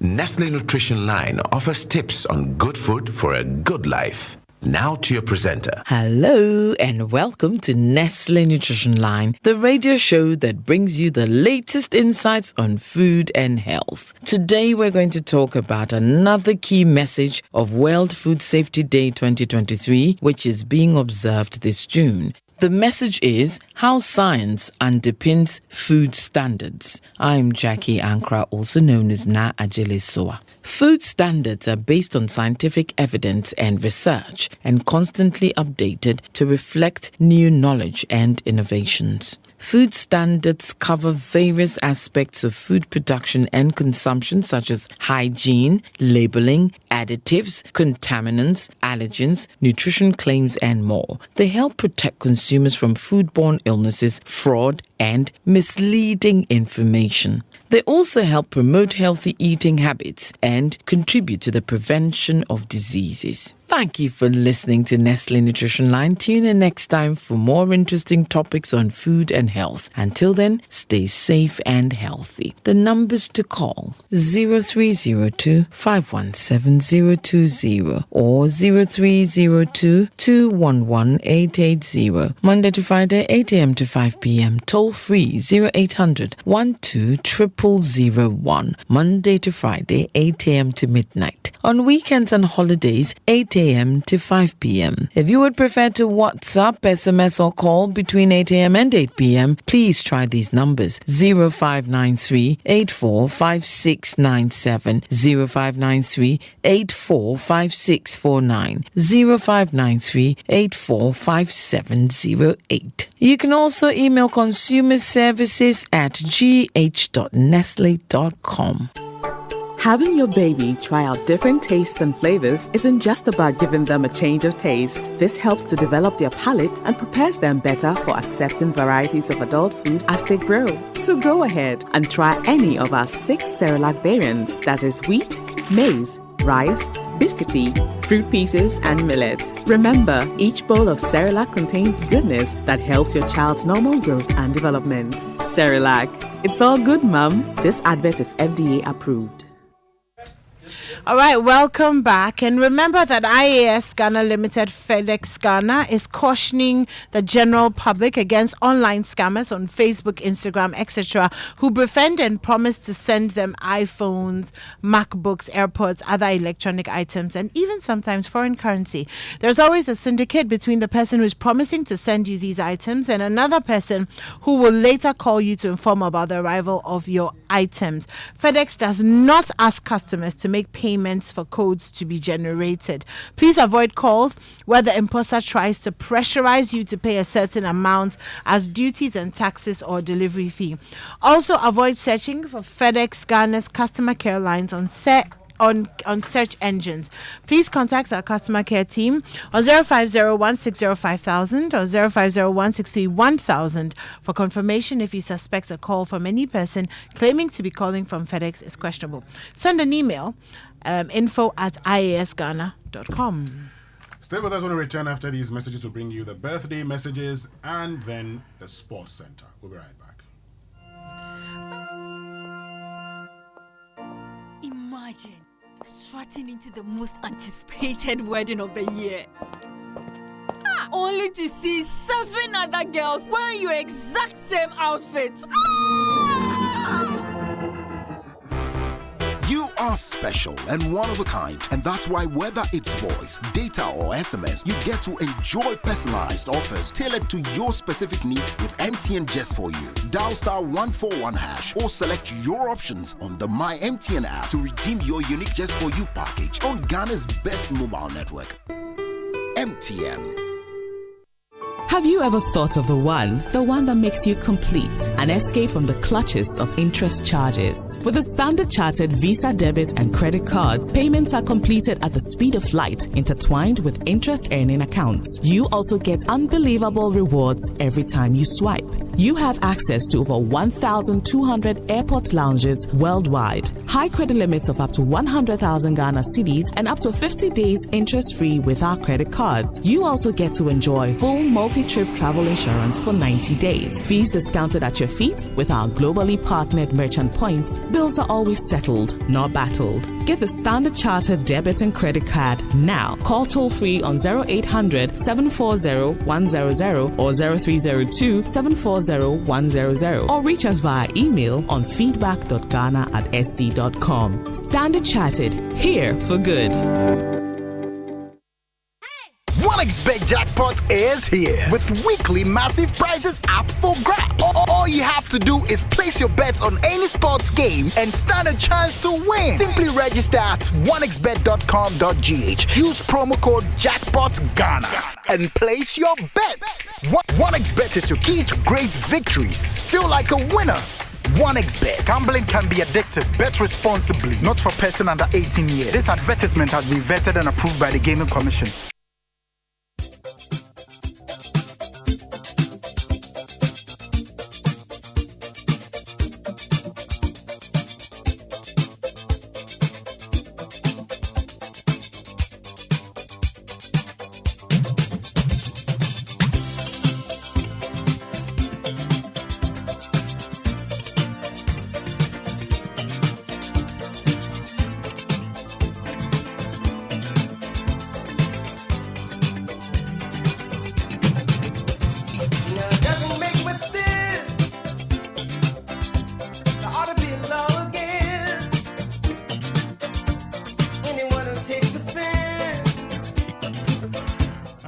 Right. Once you hear this, you know that it's time for the birthday messages here on the Super Morning Show, brought to us by MTN. Everywhere you go. And Bank of Africa, the African bank with global reach. Bank of Africa, as strong as a group, as close as a partner. So romantic. Yeah, and niche. Niche chocolate drink made with Ghana's finest wholesome cocoa. Niche chocolate is full of delicious goodness and rich with vitamins, minerals. Niche taste of Ghana. So help me God. Let's get into the dedications then. Birthdays. I'm going to say a happy birthday again to Ajua Sampoma Sechi of New Nation School, Class 1 Lily. She's the one who sent us that song, which was so amazing. Happy birthday to you, my sweet darling. And from Daddy, Mommy, and I've taken the birthday. We are not saying that it's from Mommy and Daddy. It's very, very critical. Also, a happy birthday to Programs Manager here at the Multimedia Group, Mrs. Edem Knight Tay. Happy birthday to you, Edem also Knight. Host of Home Affairs. I woke up this morning and saw the picture on Facebook. It's not easy, Sister Edem. It's not easy. Serving us hot sauce. No ketchup. No ketchup, no Worcester sauce. Anyway, happy birthday to food creator and director at Blogging Ghana, Linda.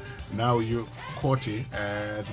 May God shine his face on you and may all your endeavors be blessed from Gary L. Smith and family. Happy birthday to Reverend Canon Victor Leon Akwe, aka Uncle Pap, parish priest at St. Mary the Virgin Anglican Church, Accra. God bless you. And happy birthday to my son Edem Ashigbe Jr. of Akosombo International School. May God continue to bless you as you mark another milestone. May you be at the top of your generation. Happy birthday, Edem, from mom, sisters, aunties, grandma, Regina, and your dad, Kenneth Ashigbe. All right. Well, also a happy birthday to Arnold Niza. Hope I got the name right. And it's from your dad, but also from the whole family. So mommy, dad, Jessica, Aaron, and all your aunties and uncles and your grandparents. So happy birthday to you, Arnold. And let me just say good morning to the management of Bank of Africa. Yesterday we went there. Oh, and they were so amazing. Oh, that's lovely. Millicent Asante-Yeboah, who is the acting chief marketing, acting head of marketing, and the rest of the team. Thank you so much for welcoming us and that wonderful conversation that we had. But also happy birthday to Frederick Kweju Akufu. He's an Arsenal fan. Frederick Kweju Akufu, an Arsenal fan. And he's been crying these days. He's a very resilient person. Yes. Please, before we go, I want to say a belated happy birthday to Sir Fence, who you did not properly celebrate yesterday. Oh, we celebrated him yesterday. And you said you didn't play any song for him because you didn't want to risk him the dancing. Is not good. Still, Winston didn't do anything for me yesterday. His very good friend, Kojo Akuto Boateng, sent a message and said he actually prays that his dancing improves. I was only preventing the well. Winston didn't do anything for me yesterday. From experiencing schools. And today he has come in here in his political suit. Wow. What he has not come to say, oh, friend, also take one. Hey. Let's get to the Sports Center, proudly brought to us by MTN. Everywhere you go. Standard Chartered Bank. Here for good. Allianz Life Insurance. We secure your future. And 1xBet. your reliable bookmaker. All right, so let Allianz Life Insurance lighten your financial burden when the unexpected happens. The Allianz Farewell Plan enables you to cater for expenses arising from the unfortunate death of your loved ones and saves you the stress and anxiety that comes with planning a funeral in this difficult time of grief. For more information on the Allianz Farewell Plan and our other policies, call us on 0302 267 892 or visit our website on www.allianz-gh.com. Allianz Life, we secure your future. There's good news for small to medium scale business owners because with SME Plus, you get to manage all your operational costs in communication. The service simply allows you to choose from affordable packages and enjoy talk time, SMS data, and business content all bundled in one subscription. The other exciting news is you get free on-net calls every Monday from 7 a.m. to 7 p.m. Simply dial *5060# to sign up today. WhatsApp or call 0244308111 for more information and stay connected everywhere you go. All right, so one of the world's largest betting companies, 1xBet, is always looking for new ways to reward its players and deliver new promotion to engage as many customers as possible. This time, the bookmaker launched the Jackpot of the Week promotion, allowing registered players to enjoy the chance to have a share of the weekly jackpot amount. All the terms and conditions are available on the promotion page. Give your luck a chance. Sign up with 1xBet today and use the promo code GHJackpot to receive an incredible 300% bonus of up to 2,650 Ghana cedis. So do you lead a corporate business, a global subsidiary, or run the affairs of a small or medium enterprise? Well, as a decision maker in your business, we know you want to make payments seamlessly and access real-time transaction data whether you're at work or on the go. Standard Chartered provides the digital key to help unlock your business potential.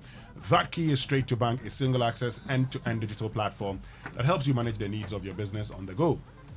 View transactions, pay your business partners and government institutions through Ghana.gov, facilitate real-time payments and collections with the latest encryption technology and security.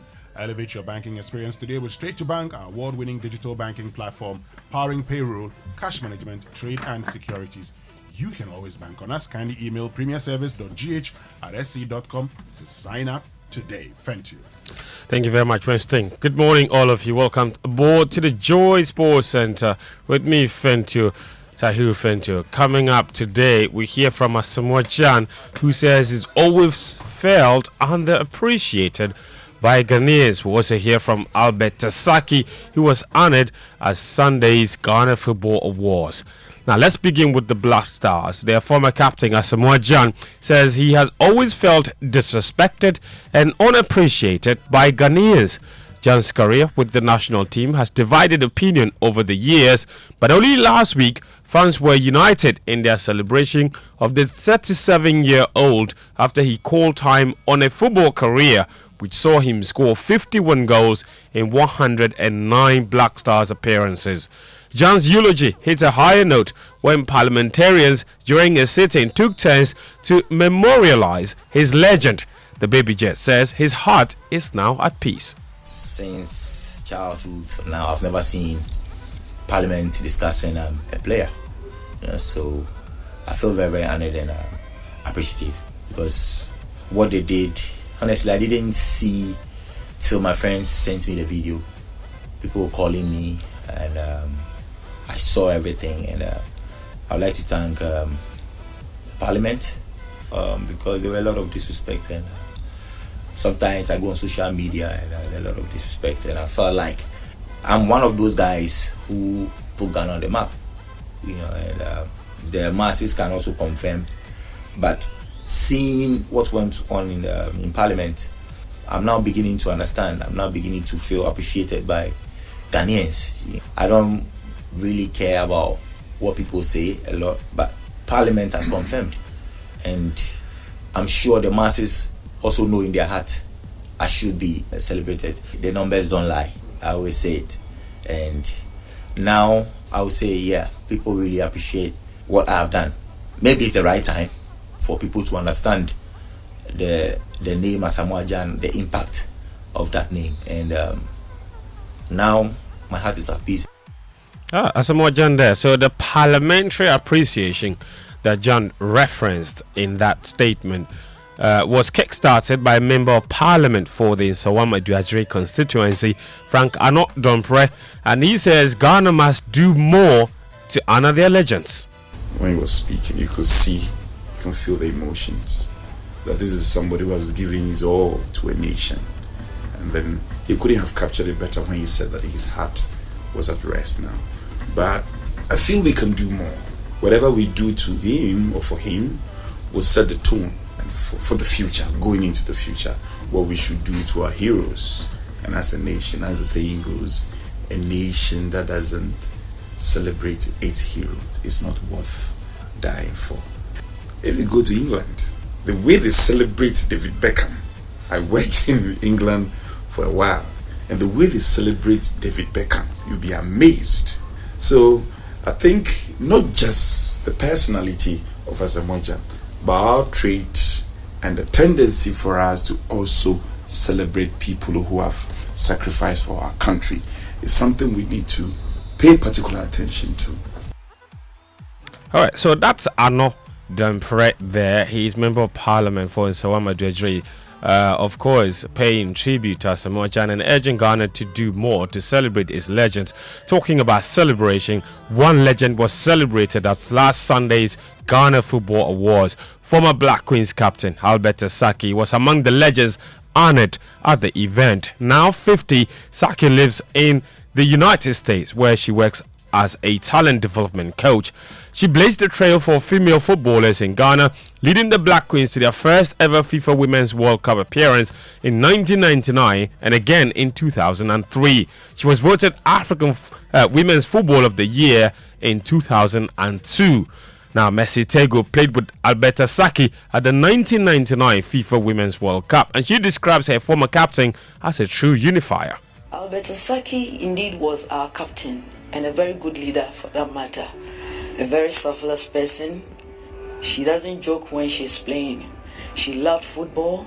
She encouraged everybody around her, and she was a solid captain that really made us felt her presence whenever she was around us. I remember when we went to the US when we were about to play China. She encouraged us so much that it was unfortunate that inexperience caused us that huge defeat. However, Alberta was indeed a good captain. All right, so Messi Tego Kwaku with high praise for Alberta Saki. Now, Alberta Saki herself sent in a video message where she expressed gratitude for the recognition. But I am very pleased, honored and humbled to accept this award. A very special thanks to the board for selecting me. A special salute to all those who nominated me and supported my nomination. Thanks again for noticing the talent in me. Alberta Saki, legend of Ghana football. Let's move on. Former Heart of Oak and Great Olympics coach Jay Sapon, he says spirituality and football cannot be separated, and he's not referring to only Christianity and Islam, but also black magic, otherwise known as juju here in Ghana. Sapon says images of players praying before games are just TV theatrics, and that behind the scenes, juju is a real outlier for Ghana's football clubs. If heaven opens today and God wants people who pray a lot to enter the kingdom of heaven, footballers will be the first. From the dressing room, they'll pray. They descend the bus, they'll pray. They enter the dressing room, they'll dress up. When they are going to warm up, they'll pray. When they come back from the warm up, they'll pray. When they go and play, first half, they'll pray. Second half, they'll pray before they go back. After the game, they'll pray. You see, so it is nothing that you see even their coaches now telling, yes, you have to give glory to God. But I'm telling you that you are just brainwashing, you are just camouflage. It's a camouflage. You know what has gone beyond? You know what the executive are going to do? They just push you there to go. That's why sometimes they tell you, look, if you coach, you can go. The players can play. It's because of this. So there are many things that go into football. It's not a matter of standing on the touchline and be shouting. Sometimes even you shout at the player, he doesn't even listen to you. But for the respect he has for you, you come. Any player who comes to you as a coach and is drinking water, don't talk to him. He doesn't listen to what you are saying. He's thirsty. He wants to go back and play. Do you think there's juju in football? Anything that has a name exists. Anything that has a name exists. You follow me? If there's juju in football, juju exists. So there's this. All right, that's J.E. Safon. There's some very interesting thoughts on Ghana football as always. Speaking of prayers and all of that stuff, Ghana's Black Meteors will be up in prayers today as they look to move a step closer to Olympic Games qualification. After a 3-2 win over Congo in their opening game, a win for the Meteors tonight will send them to the knockout rounds of the U23 AFCON. But they take on host nation Morocco, with both teams currently tied on 3 points. The Black Meteors lead Group A though and want to consolidate their position. We are very prepared. As we won our first game, all of us won the first game. Probably it will be a nice game. And for the players, we are very prepared, and also we are going all out for the game. And we know the outcome of the game will determine the qualification for both teams. So in camp, we are cool, no pressure. We are just coming out and to give our best. And inshallah, what comes in, we give thanks to Almighty Allah. All right, so that's Ibrahim Dalad there, goalkeeper for the Black Meteors. Now, let's move on to some boxing news. And boxing promoter Alex Ntiama has been suspended for 2 years by the Ghana Boxing Authority after he disregarded the ban on drumming and noise making as directed by the Ghana State and the Accra Metropolitan Assembly. Mr. Kote Nikwe is the president of the Ghana Boxing Association. He signed a statement where he stated that Mr. Ntiama, along with Splendor 3 boxing promotions, ignored the imposed measures and proceeded to organize a boxing event on Sunday, May 28, 2023 in Accra instead of Ashaman. As earlier discussed, the GBA claimed this is the second time Ntiama has committed the same offense. And let's wrap up with some transfer news. And Ilkay Gundogan, he's completed his free transfer to Barcelona, drawing curtains on a Man City career, he says, as being a total privilege and pleasure. He was offered a new deal by City, but will instead play for the Spanish champions on a 2-year deal. Gundogan has faced off with Luka Modric in 2 consecutive UCL seasons, but he will go head-to-head for the La Liga title with the Croatian legend for at least 1 season, as Modric himself has signed a new 12-month deal as Real Madrid. Man City themselves only last night submitted a £90 million offer to West Ham for Declan Rice, who knew that in some time to come we will be buying Rice for £90 million. The Ghana's offer of an initial £75 million in 4 payments plus $15 million in add-ons was rejected by West Ham last week, and now it looks like City are in the front run for his signature. Meanwhile, Man United are refusing to sit with Chelsea to discuss Mason Mount's deal. And as we speak, it looks like there is no agreement between the two clubs just yet. Chelsea, though, has found great success in shipping off players to Saudi Arabia. Hakim Ziyech has completed his move to Al Nassr. Edouard Mendy and Kalidou Koulibaly, both Senegalese, have completed their moves to Al Ahly. So a lot happening at Chelsea, of course, and the Black Meteors game will be later tonight at 8 p.m. So hopefully victory there can give them qualification to the semi-finals, and then they look for that top 3 position to book a place for the Olympic Games. That's all the sports this morning on the Joy Sports Center. Thank you. Thank you, Tahiru. Thank you. Why are you cutting me? You said that's all. Yes. I'm thanking you. I have to sign out, mention my name. I've mentioned your name for you. That's all for the Joy Sports Center this morning. No catch up with your name. My name, you won't let me finish. You've cut me again. No catch up with your name.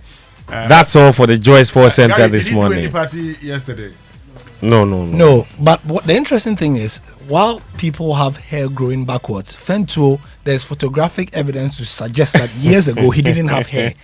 Somehow he now has a full head of hair. Now we need the OSP. I don't know whether he engages in such trivial investigations. No, he doesn't. He doesn't. He doesn't. Right. I saw one of the we need to find out whether where the hair has come from. What he used. When is Rooney paid licensed. about £30,000, to regrow his hair. Yes. I don't know whether if Fentuo has £30,000 to regrow his hair, then well.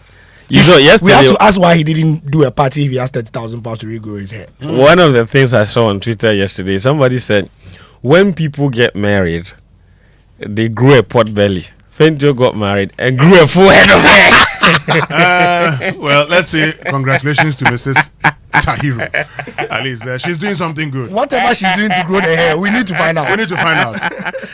But on a more serious note, you, Winston, you're going bald. So I don't know if I can reverse the situation because yours looks very hopeless. However, however, I can take you through my master class of how. No, I'm not. Let me finish. I can take you through my master class of how to get a full head of hair like myself. Okay. Do you understand? Okay. First off, you have to. Before you continue, you must ask me the question whether I want to be like you. Exactly. Winston, I haven't answered that. Winston, please. Let it be on record that I don't want to be like you. I don't want to have hair like you. Your missus wants a full head of hair. His missus likes to play with the ball. That's it. Exactly. That's it. You see? And let me end on this note.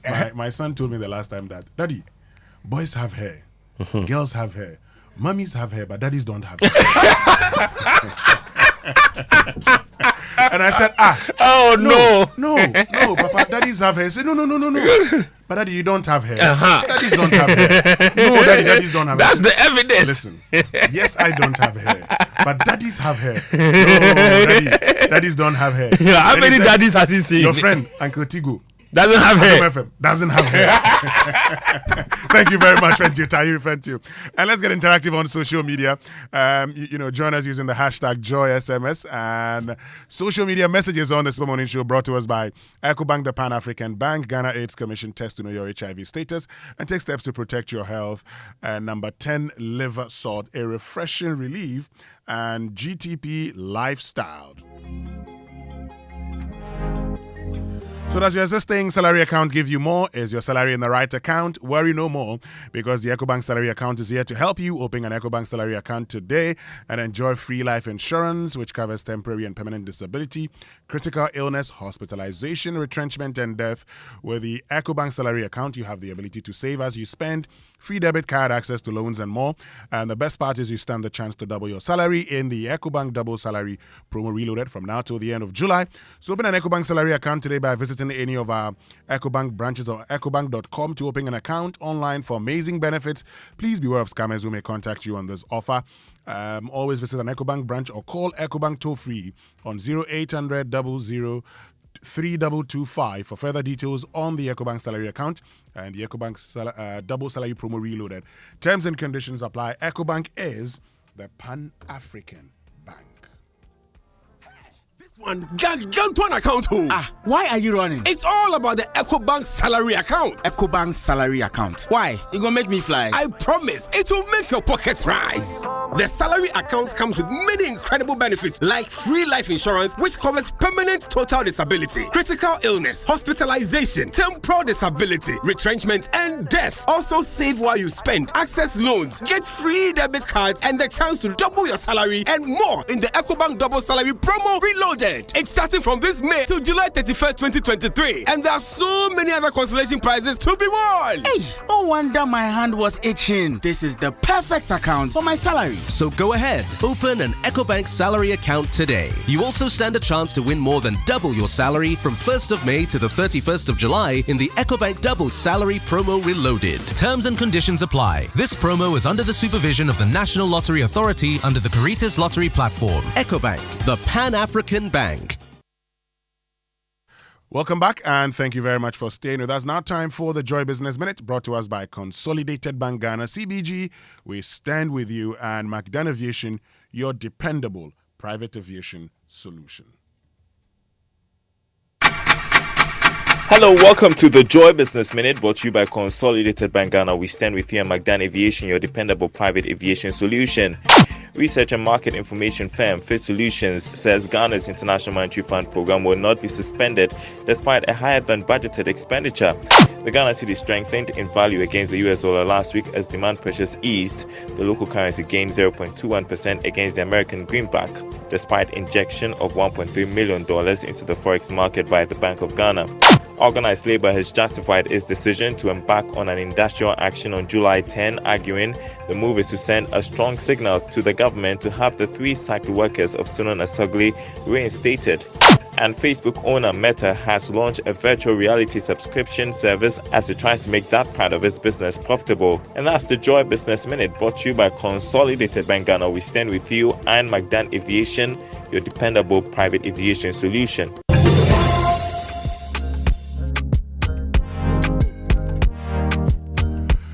Welcome back and thank you very much for staying with us. So looking for quick and hassle-free loan with no collateral required?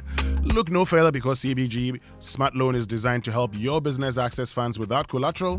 With our SME Smart Loan, you can access a quick and hassle-free loan without collateral, comfortable monthly loan repayment schedule, collection services with our Sika Collect platform to save you the trouble of visiting the branch to make payments. Don't let financial constraints hinder your entrepreneurial dreams. Walk into any of our 114 branches nationwide or contact us on 0302-216-000 for more information. You can also reach us on our social media handles, Facebook, Twitter, and Instagram. Email info@cbg.com.gh or visit our website, cbg.com.gh. But hey, terms and conditions apply. CBG, we stand with you.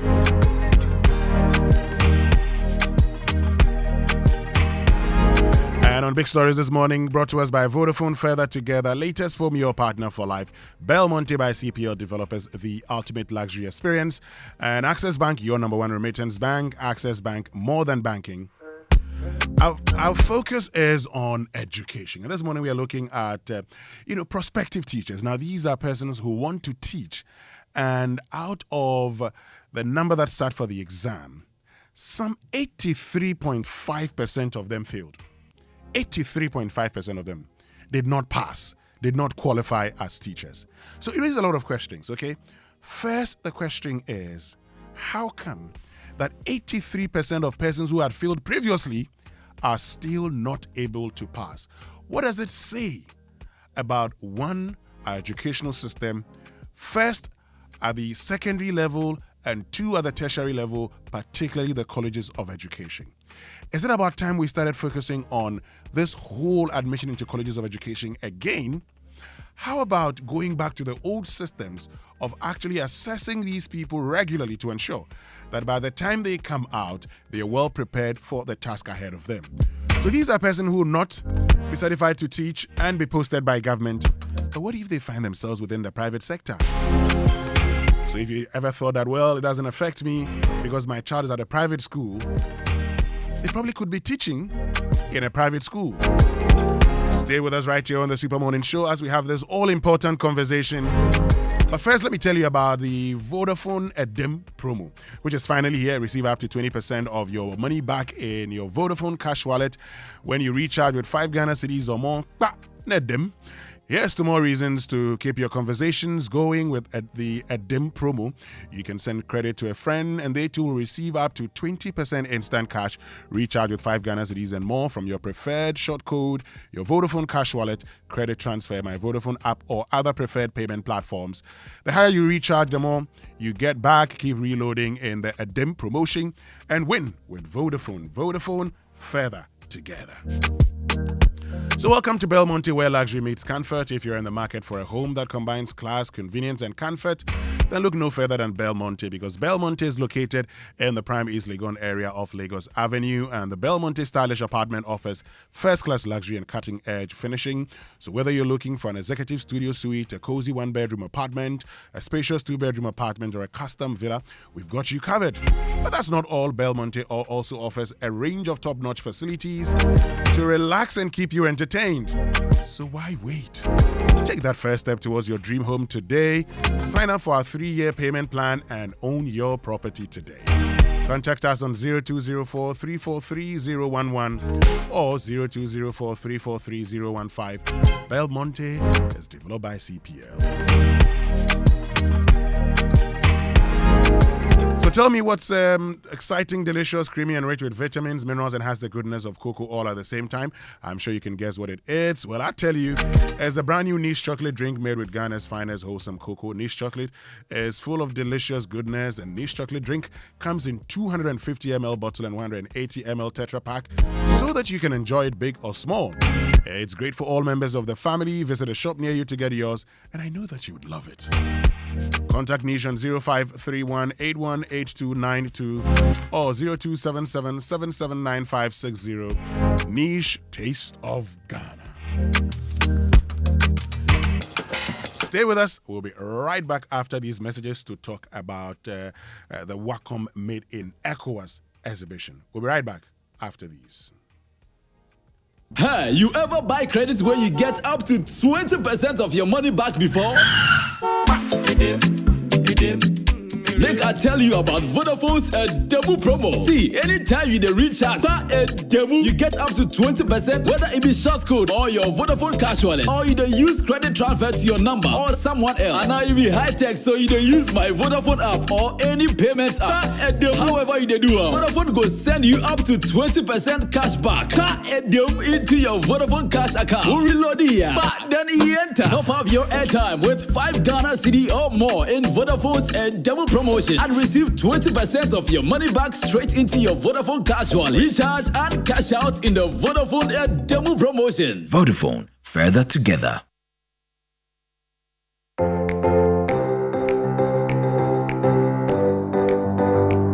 Comfort, durability, finishing, quality.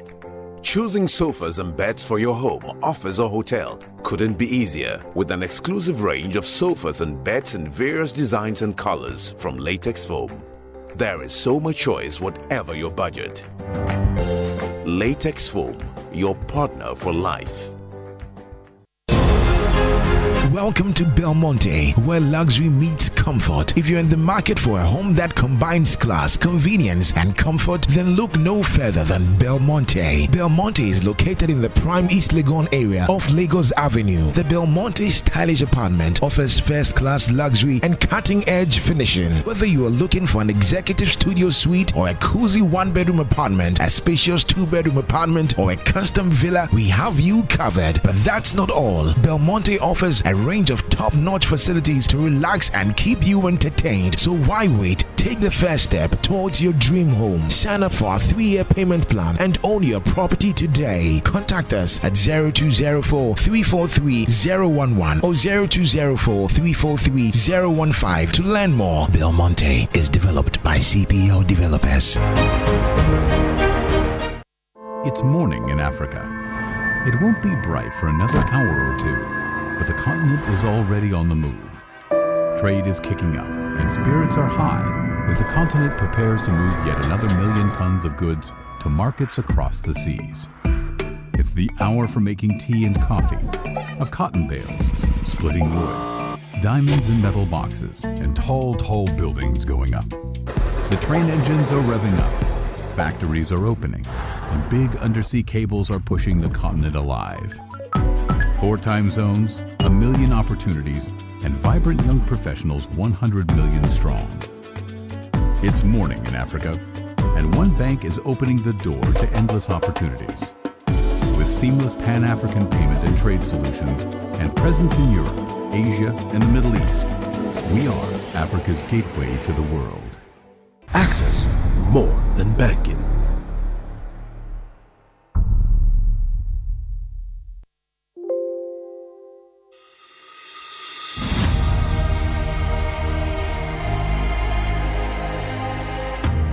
You know, I still haven't told my husband. I'm afraid of his reaction. Oh, I thought you said you would try to disclose your HIV positive status to him on your birthday. I wanted to, but never got round to it. It just did not seem like the right time to say it. Don't you want him to go and test to know his status too? Of course I do. I am just afraid of his reaction. I am afraid he will walk out on me and quit the marriage. But you can't be too sure of that. You know, the other day, when he heard HIV in the news, he referred to it as a bad disease. And I know a couple of people whose partners deserted them because they tested positive for HIV. But it is also important for him to test for HIV and start antiretroviral medication if he is HIV positive. So what should I do now? Why don't we ask your HIV counselor at the facility for advice? Come on, let us call her and find out how best to disclose your HIV status to your husband and also get him to test for HIV. This message is brought to you by Ghana AIDS Commission.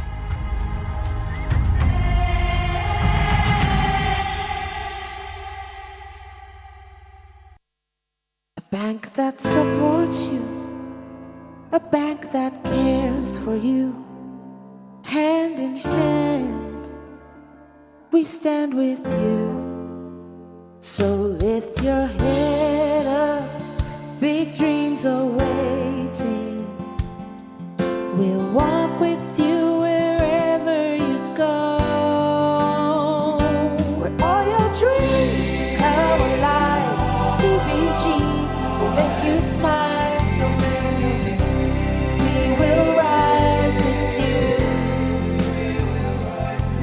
Your business will flourish, your name will stand out. Consolidated Bank, CBG, we stand with you.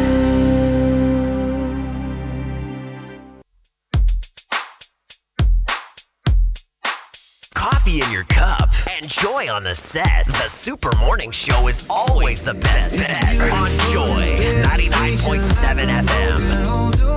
Take a shot of memories and black out like an empty street. I fill my days with the way you walk and fill my nights with broken dreams. I make up houses out my head like one day you'll come back to me. Now I'm not holding on, not holding on. I'm just afraid to show gone. Not holding on, not holding on. Beautiful mistakes I make inside my head. She's naked in my bed, and I will lie awake.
Super Morning Show on Joy 99.7 FM. And this morning we're having a conversation about our education. We're focusing on prospective teachers because these are persons who are seeking to get into the system as teachers.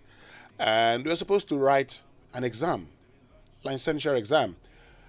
Now, unfortunately, some 83.5% of persons who are actually resitting still failed. And that's generated a lot of conversation about, one, the quality of our education. You've asked the question, how come persons who are learning to teach fail, resit, and fail? You've asked the question also, is it a case of, getting, poor students into these colleges of education and the reason these students are failing? What if these students you're talking about, or these prospective teachers, were not actually from the colleges of education, were persons who had gone to our universities wanting to be teachers and had failed? That notwithstanding, the most important thing is this. Yes, they will not be licensed to teach and posted by government, but what if they find themselves within the private sector, where all of us know we actually would pride ourselves as having persons who have learned how to teach in these schools? So in the midst of all of this, we say, let's have this conversation right here on the Super Morning Show. You'll be hearing from a teacher, you'll be hearing from a headmaster, and you'll be hearing from the President, Conference of Principals of Colleges of Education, Professor Samuel Atintono, who is the principal of the Accra College of Education, and the registrar of the National Teaching Council. They've been in the news recently. Christian Adaipoku, I'm sure many of you would know him from his activism days when he was a teacher. So they've joined us in studio as Dr. Christian Adaipoku and Professor Samuel Atintono. Good morning. Thank you very much for joining us. Good morning. Hope you're doing very well. Very great. Great. We'll get into the conversation shortly, but first, Absa Bank wants you to know that life is go, go, go, and that it's hard to make time for the things that really count. So they won't let banking get in your way. That's why with Absa's digital channels, you can bank when, where, and how you want, so you can focus on who or what is important to you. Banking has never been this easy. Transfer funds into your savings account, pay your old school union dues and your DSTV subscription, and many more with a click on your phone. Get things done simply with Absa's digital channels. Now that's Africanacity, that's Absa. Terms and conditions apply. Visit absa.com.gh for further details. Limited wishes to inform the general public, especially our cherished customers, that with the introduction of the enhanced ECG Power app, customers are required to do cashless business with ECG anytime and anywhere. Key benefits of using the ECG Power app include it allows credit top-up for your smart prepayment meter, accepts payment from mobile money wallets, Visa and MasterCard for ECG transactions, generates bank invoice for payment, serves as a platform for reporting and resolving issues, and so much more. Customers should please download the ECG Power app from Google Play Store or the App Store. Customers with non-smart phones should dial *226# to access the ECG Power app for all transactions. For assistance and further information, visit the nearest ECG office or website at www.ecg.com.gh or contact our call center on 0302 611 611. So experience the excellence and global recognition of a British education combined with the convenience and affordability at Lancaster University, Ghana.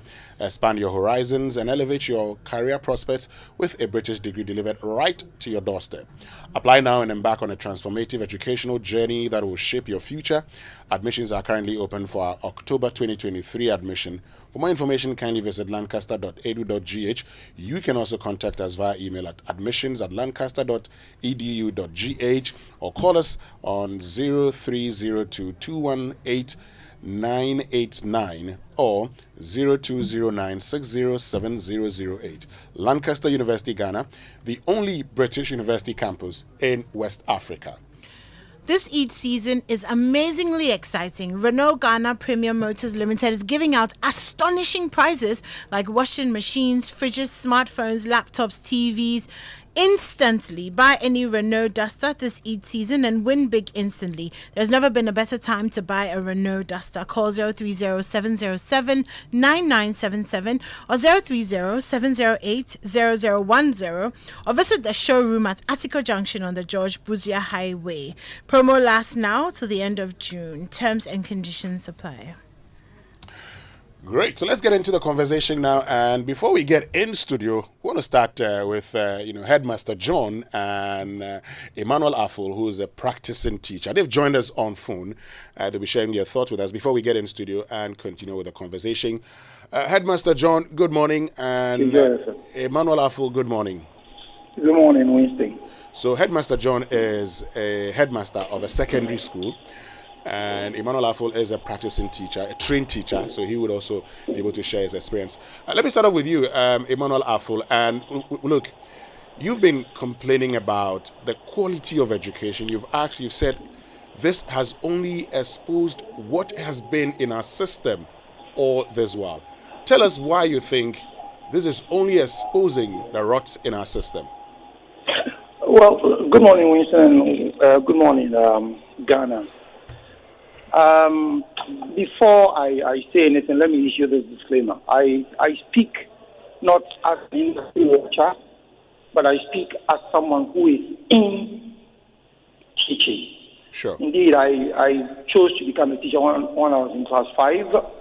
And so when I speak, I know what I'm talking about. Now, what we have today is a system which has actually made teaching or the teaching profession if you like, the last resort for some people, to the extent that now people decide on whatever they want to become, and when they are unsuccessful, they decide to be teachers. And this is one of the problems we have now.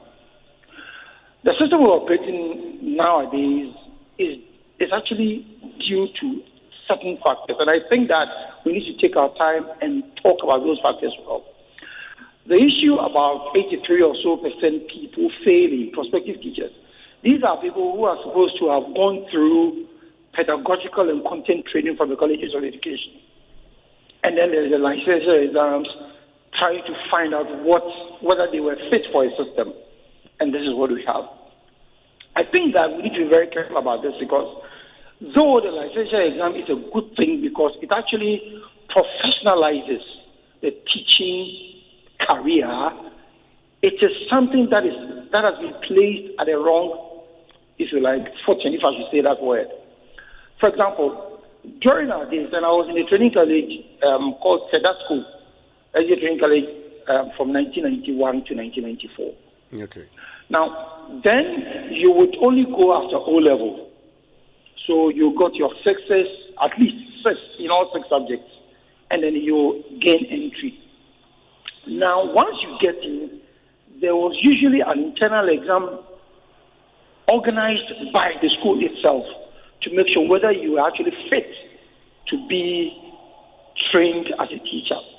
Now, mind you, in the college of education itself, we have what we call the pedagogical training and the content training of the various subjects that you would come out to teach, ideally. So I was particularly interested in English, so that was it. Now, Winston, one interesting thing happened in 1992. This is the second year, almost the second year, and there's a policy direction from the Ministry of Education to the extent that all those who didn't have passes... Headmaster John. Yes. Hello? Headmaster John, we can hear you, so if you could... This is Emmanuel. Yes. Hello? Yes, Emmanuel, please continue. Yes, so there was a policy statement that came from the ministry saying that all those teachers in the College of Education who didn't have effective passes in English or math should be screened out of the system. Unfortunately, it caught me because I didn't do too well in math. I think I had a 7 or so. Then 7 would be 43, 45, thereabout. But it was good enough to take me to the College of Education. But as to whether it would allow me to become a teacher, a trained teacher, that was what the policy actually targeted. So, this information is verifiable, Winston. Anybody who was in the College of Education from 1991, then there were 38 of them in the country. Anybody who was in any of these training colleges in 1991, 1992 could attest to this, that all those who didn't have English or math were actually supposed to be affected.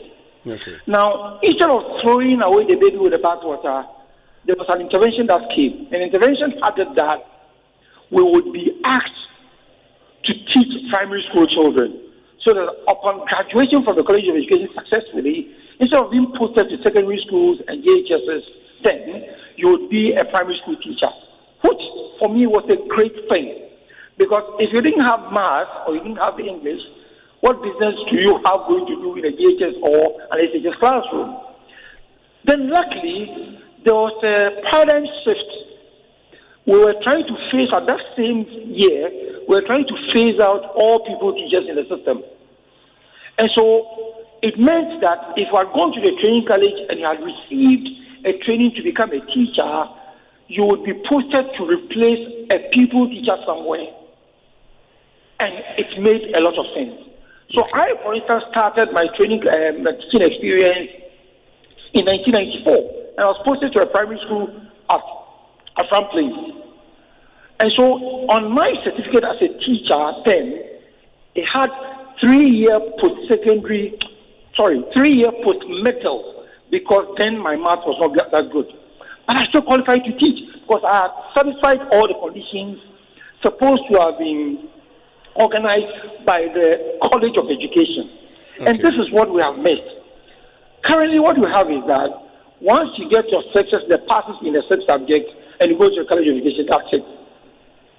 These students who failed, these prospective students who failed these licensure exams, or this licensure exams, have gone through pedagogical training.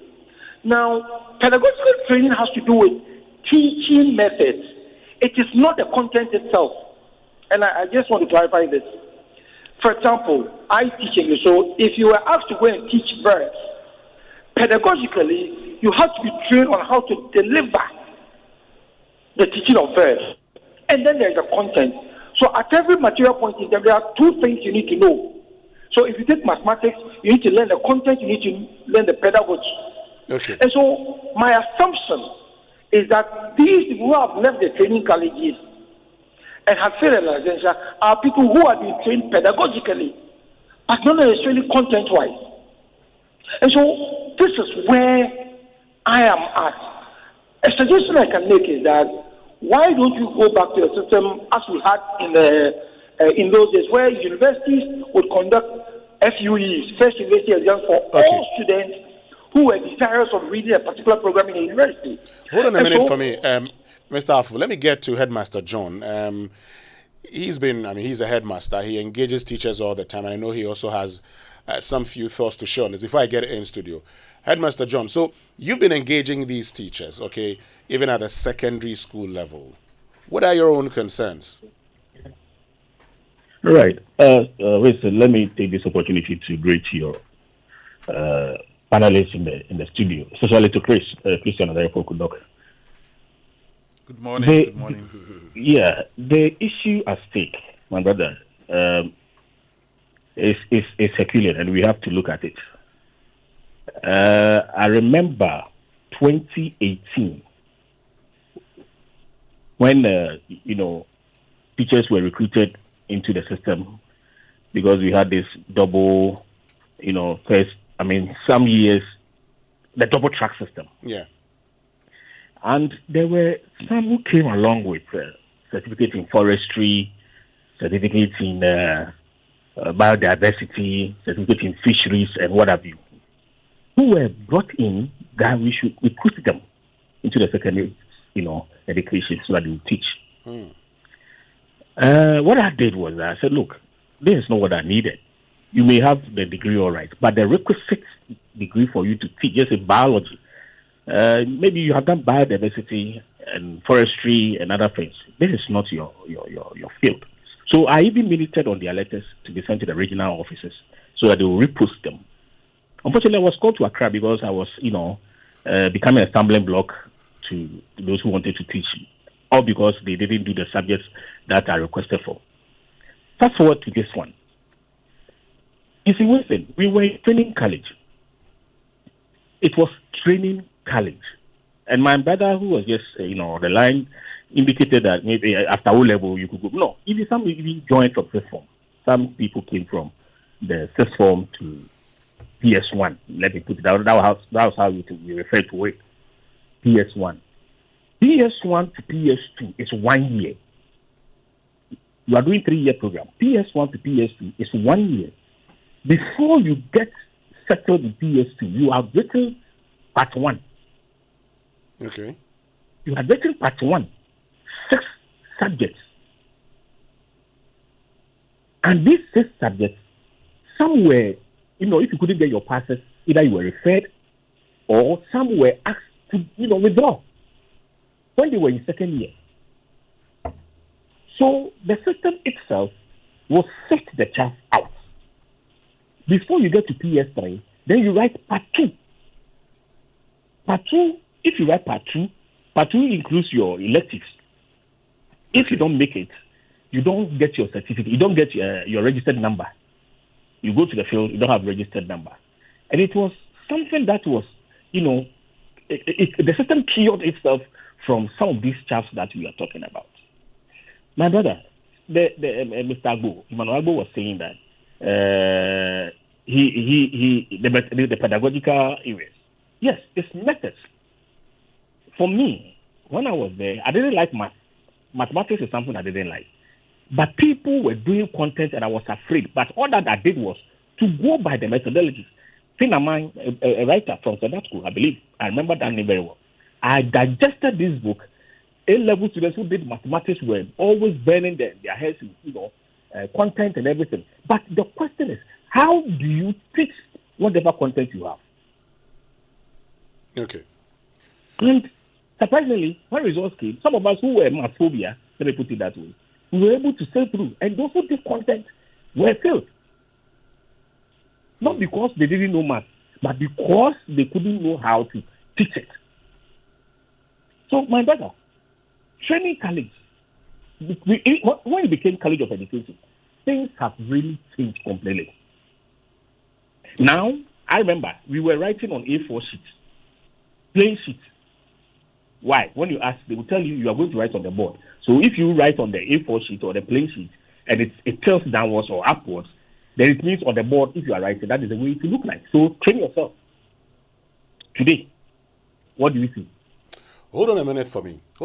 Let me get in studio and say that this morning, you just heard from Headmaster John, who is headmaster of a secondary school, and Emmanuel Afo, who is a practicing teacher. In studio, Dr. Christian Adepoku, who is the Registrar of the National Teaching Council, and Samuel Atintono, who is Principal, Accra College of Education, and President of the Conference of Principals of Colleges of Education. We're having this all-important conversation about our educational sector, particularly following the failure of some 83.5% of prospective teachers.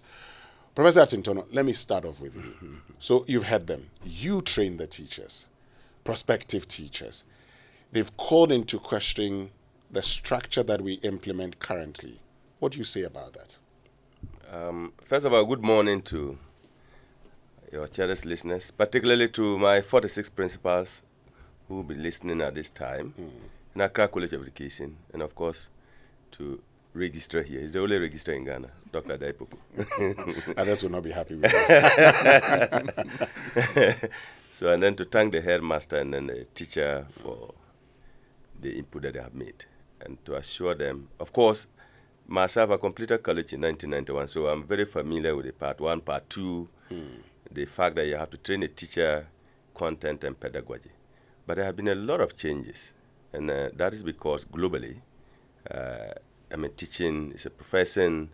The education sector itself have seen some transformations. So from 2008, if you recall, they changed all the certificate programs in the colleges to a diploma. And by 2012, there was an act converting them to tertiary education because we were doing it on a GS. Yeah. That was pre-tertiary. So the content changed. That's the training process, because if you're training a diploma versus a certificate is different. But of course, you still have all the key things that you need to train a teacher. You have to do content versus pedagogy. That's the methods of teaching, which they have indicated here. Let me assure people that the quality of that diploma program didn't compromise what people probably anticipated. By 2018, we've now converted the training programs in the College of Education to degree, 4-year Bachelor of Degree program. And what that meant is that it now have specialization in early childhood, primary, and then junior high specialization. I think the issue that we're addressing here, that I want to tell people, let us not be so much worried. It is not the case that the quality of training in the College of Education has decreased.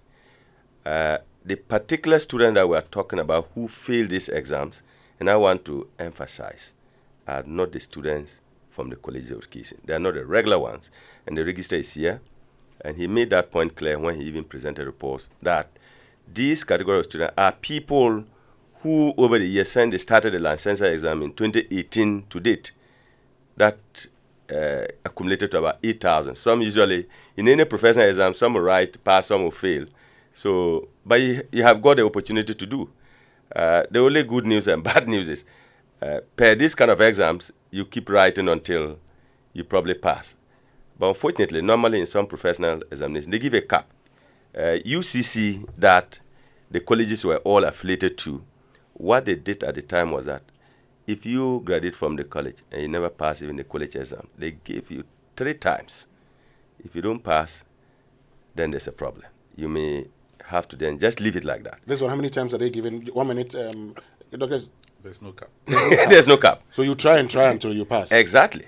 So, but this is the issue. I think that the licensure exam is now in and provides a check for prospective teachers, because you can't even go into the classroom if you don't pass it. In the past, even if you didn't pass the College of Education certificate, they would have posted you into the classroom. That's what was happening.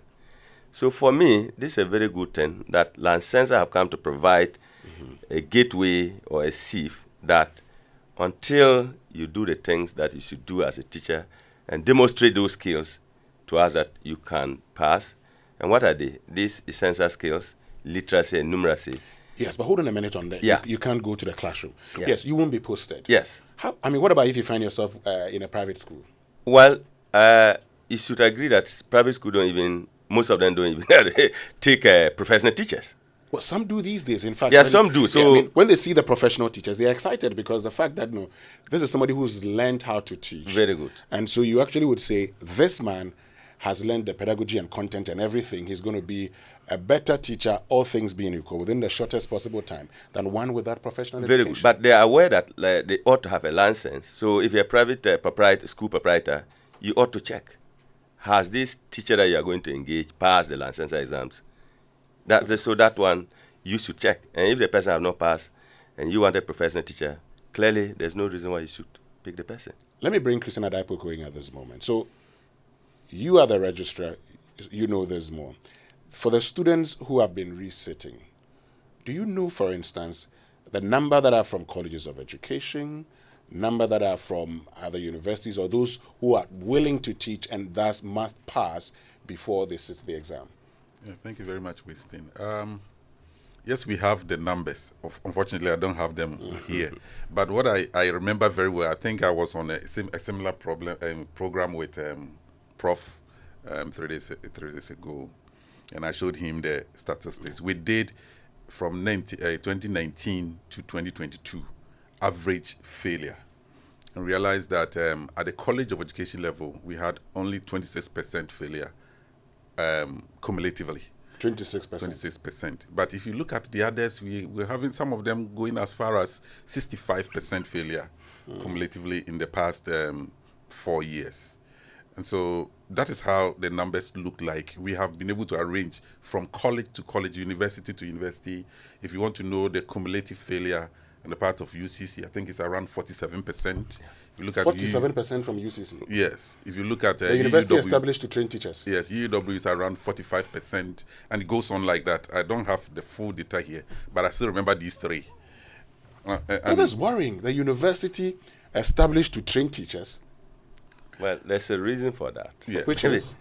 Let me add that the colleges run a curriculum that's different from the universities.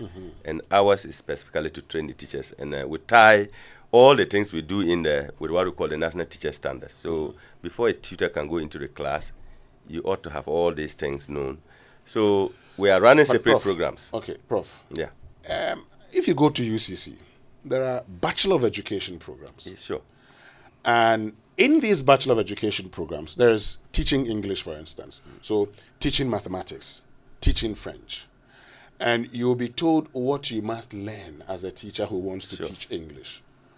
Okay, so if you're a teacher who wants to teach English, there are certain programs that you must follow. Because the belief is that if you go through that system, you'd be a better teacher. And you do the general pedagogy. I mean, you learn these things. I mean, I went to UC, so I saw people studying your alma mater. Yes, and so I'll be surprised. I mean, and that's why I express a surprise. We'll come back and continue with this. We'll come back and continue with this all-important conversation, because we need to understand why they're failing. If the University of Cape Coast, tasked with training teachers, University of Education Winneba, that took over from the University of Cape Coast, tasked with the training of teachers, are presented 47% and 45%. There's a problem. Let's now go for Time with a Dentist, brought to us by Pepsodent. We'll be right back.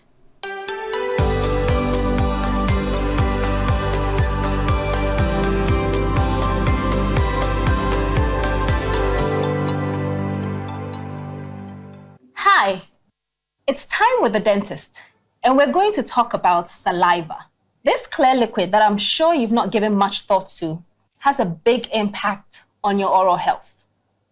My name is Dr. Gwendolyn Amakwe Baiche, and this program is proudly sponsored by Pepsodent in partnership with Ghana Dental Association. Saliva is produced by structures in the mouth known as salivary glands. About 99% of saliva is water, and the other 1% is various components such as enzymes and minerals that help with its function. First and foremost, saliva moistens the tissues of the mouth to make us more comfortable when eating and when talking. Digestion of food begins in the mouth with the help of saliva. The enzymes in saliva break down the large complex molecules in food into smaller ones for easy uptake of the nutrients into our bloodstream. The acidity in the mouth increases whenever we eat, and saliva has neutralizing components that minimize the damaging effect of acid on the teeth. Acid on the teeth causes the minerals like calcium to move out of the teeth in a process called demineralization, and this can lead to cavity formation. Saliva, on the other hand, has the ability to incorporate these minerals back into the tooth structure in a remineralizing process to help maintain the integrity of the outer layer of the tooth, enamel. There are a lot of microorganisms present in the mouth. Saliva helps flush excess bacteria together with food debris left over after eating, preventing them from getting attached to the teeth and gums. Saliva also has some germ-reducing minerals that help fight germs in the mouth, minimizing your risk of tooth decay as well as bad breath. So you see, without saliva, you will have problems with your oral health. There are some conditions and medications that can affect the amount of saliva that you produce. The medications include some taken for hypertension and depression, as well as some sedatives. Diseases of the big salivary glands, radiotherapy treatments to the head and neck region, as well as excessive alcohol intake can lead to low saliva production and dry mouth. Dry mouth can cause several oral health problems like fungal infections, gum disease, tooth decay, and general discomfort in the mouth. So to ensure your saliva levels are maintained to protect your oral health, stay hydrated, drink more water. Talk to your doctor about possible alternatives to medications that can cause dry mouth. You can also chew sugarless gum, as chewing promotes the release of saliva from the salivary glands. Your dentist can also prescribe what we call artificial saliva and mouthwashes. These are designed to keep the mouth moist. Saliva is 99% water. The other 1% includes various components such as enzymes and minerals that help with its function. Saliva moistens the tissues of the mouth and makes speaking and chewing comfortable. It also helps in the digestion of food, has a cleansing action, and helps prevent cavities. When your mouth has enough saliva, your teeth and mouth remain better protected. Always remember to brush your teeth twice daily with a fluoridated toothpaste like Pepsodent. This campaign is brought to you by Pepsodent in partnership with Ghana Dental Association.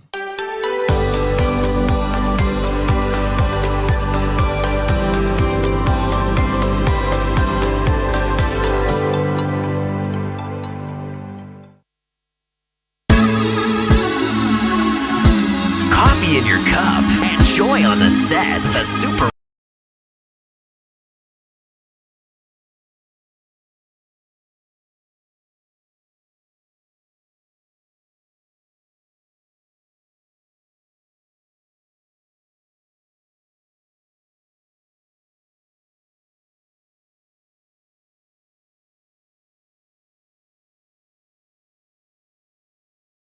Welcome back. This is the Super Morning Show here on Joy 99.7 FM.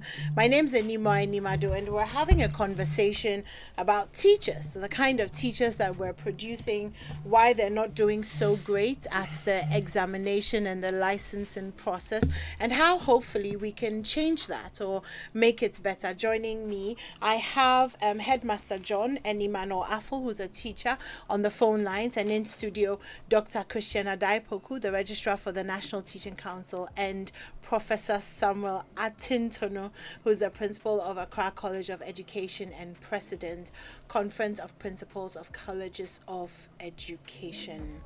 A little later in the show, we will be giving you live updates from Asin North, where the by-election will be happening. So for those of you who are anxious to hear what's happening, as usual, we have our people on the ground. So we definitely will give you updates as and when we have information. But every time we eat, food and sugars are trapped between our teeth, leading to tooth decay, gum disease, and in some cases, foul breath. Now, brushing your teeth every morning and night with Pepsodent Cavity Fighter gives your teeth the protection that it needs and leaves you with 10 times stronger teeth. Pepsodent Cavity Fighter is fortified with profluoride and microcalcium ingredients, sealing tiny and invisible holes in your teeth. Sounds like Pepsodent does everything that we need, doesn't it? There are two highly effective variants of Pepsodent on the market. So there's the Pepsodent Charcoal, which is made with a fine blend of activated charcoal and lemon essence. And then there's the Pepsodent Herbal. For those of you who love herbal stuff, you can try that. It's very, very good for your teeth. And it releases, repairs, and protects gum tissue while giving you strong teeth. You can get Pepsodent at any shop near you. Call our customer care center on toll-free 0800 2030. That's 0800 2030. Always remember to brush your teeth in the morning and before you sleep at night. Pepsodent, every smile matters. The University of Ghana invites the public to the 2023 Joseph S. Ajipon Distinguished Lecture. Join UG at 75 and its partner Harvard University Center for African Studies to explore the theme Combating Non-Communicable Diseases, Africa's Greatest Health Challenge. This lecture will be presented by Professor Peter Lamte, an expert in global communicable and non-communicable diseases. It's on Wednesday, the 28th of June at 5 p.m. at the City Conference Center, University of Ghana campus, and will be chaired by the Director General of Ghana Health Service, Dr. Patrick Kuma Abaji. Please make a date. If you're just tuning in, you're very welcome. Remember, we're live and interactive on Facebook, and our WhatsApp lines are open, 055-1111-997. So you can send in your questions and your remarks as well.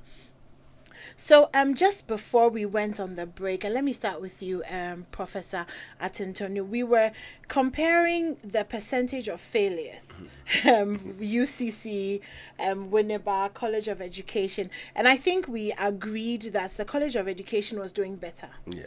So failure rate was 26% as opposed to 47-45 for the universities. Why is it so? Why are the universities not, as it were, producing teachers who are able to pass this exam? I think the critical thing is the curriculum that we run. The colleges of education curriculum is specially prepared to train the teachers for the basic level, and we ensure that the content and the pedagogy that we do really fit into these kind of programs. Again, recall that NTC, together with the stakeholders, Ministry of Education, GTEC, GS, prepared a policy document which they call the National Teacher Standards, of which any training institution that's training teachers will have to fit their program into this kind of a policy framework. Luckily for us in the colleges, whatever we do, our curriculum allows us to make reference to this document. But for the universities, largely they are running their own teacher training programs, which sometimes doesn't tie in with this kind of a framework. Why? And I mean, I think there have been calls that they need to review, because if we're training for the same basic level, we should all be expected to run the same kind of a similar curriculum. So somehow that is part of their problem. But a critical part of their work that we have also seen is the fact that most of them run distance education programs, and some of these students are not actually very effective in terms of the learning process. So that affects their output as well. Okay. They as a university may have to take a second look as to how they do this training. I would also add that if you come to the College of Education, a critical component is numbers. They are not really, we don't have large class size. A maximum you see, even if you have 100 or 200 in a particular level, you will again have them in smaller groups to teach. So contact and what I will do turns out to be very, very effective compared to what happens in some of the regular universities programs. Right, okay. Yeah. Dr. Daipo, do you think that it's more of the fact that the licensure exam is almost built to fit the colleges as opposed to the universities? Because I mean, content is content, right? And pedagogy is pedagogy. So why does there seem to be such a large gap between those who are able to pass and those who are able to fail in terms of where they go to school? I think it's, for me, I slightly disagree with Prof on the content, because we as a nation agreed on a specific document we call National Teacher Education Curriculum Framework, which Prof, that is colleges, the universities all sat down to write. And it is that document that everybody is developing his or her curriculum from. And so it's expected that if they conform to that curriculum, then there shouldn't be marked disparities. But I think the crux is the second aspect that Prof spoke about, the quality of people that are admitted into the universities and the colleges. Yes, the colleges, the minimum is 36, grade 36, just like any university. But the difference between the colleges and the universities, they are still a bit rigorous in selecting, and they are quite selective a bit. But when it comes to the universities have two main cohorts of trainees. They have the regular students, and then they have the distance. Usually the regular students are taken through the normal admission processes of minimum of 36 grade to be able to get into the university. But when it comes to the distance, I think this thing is relaxed a bit. They give more room for mature students and so on and so forth, and it's creating a whole lot of problems. Because if you look at the licensure examination that is being written now, averagely, in fact, when we started licensure, the first year, we didn't restrict the distance to only teachers. And I can tell you that few people were able to pass at least two. The minimum, the numeracy and literacy. People who had not done education were able to pass the numeracy and literacy. So that's content. Yes. Yeah. And so irrespective of where you are coming from, whether you are coming from the traditional college of education or you are coming from a university, literacy and numeracy, you should pass. It is the essential professional skills that's really about methodology and other things that probably you may find yourself wanting. Now, even that, I don't expect a regular student from a University of Cape Coast or the University of Education, UNIBA, or any other university in Ghana to fail that pedagogical aspect if the person has really gone through the training appropriately. For me, the focus should be on the quality that we bring into the institution. Because the difference here also is that, as Prof indicated, the colleges have small class sizes. And normally, they don't do lecturing. They really teach. The colleges really teach. But the university, nobody will have the time to wait for you. Really, and they will take you to the normal university speed, and then you come out. And so if you are not already a good student, you are likely to lag behind. And they tend to flunk a lot in the exam. Prof, I understand that this may not have been your decision, so you can't really answer the why, but I want you to speak to it. Why is it that? So for medicine, somebody who had aggregate 36 will not get in. For law, they won't get in. For engineering, they won't get in. So why is it that for an area that is so important, because this is the future generation. We're trusting the future of our country and the future of our citizens into this group of people to teach and to train. Why is the aggregate 36 in the first place? Because what happens then is that it becomes a third choice. I mean, if I don't do well, I can go and cheat. I can go and teach. If I don't do well, I can. But do we not value what it is to teach? I think let me make it clear that even in the universities, those professions you are mentioning, the policy direction from the Ministry of Education is that the minimum qualification to enter university or colleges is aggregate 36. What then happens when we have to say aggregate 10-8 is the fact that there's competition. And you'd notice that today, even in medicine, they have what they call fee paying. So if non-fee paying. Yes. It's all because you, by policy, you qualify. But because there's competition, you cannot get admitted. I give you an example of Accra College of Education. Last year, we received as many as 3,000 applicants. But for lack of space to accommodate them, when we pegged it, even at aggregate 10, we got more than what we wanted. Because we could only admit a maximum of 300. So by aggregate 10, we have gotten over 400 people. On one hand, that's good. So you're getting quality exactly. students. So then you ask it, if you have the minimum qualification, you can come. So if we tell our cut-off point, in fact, I think for females we went up to 14 or 12, but even there, we still had problems. So it doesn't mean that the people didn't qualify, but because there's lack of space. That's where the cut-off points are coming. And we must also bear in mind that it is true that maybe the applicant who gets aggregate 36, naturally we would assume that he or she is not the best. But there are some other intervening factors, including the school that the applicant attended. These are all, they can contribute. You might be good, but if where the SHS you are coming from is not like Presec, but some other rural place, you can understand this kind of dynamic. So we also, in admitting, take care. And as I said, we are very vigorous in our selecting processes to ensure that we do not train teachers who are not of the quality that we want. So don't be so much worried. In any case, as a training institution, part of our role is to make sure that if we have recruited students, we should improve their skills and concepts. So it is within us to see how the weak student, the average student, and the best student can all be.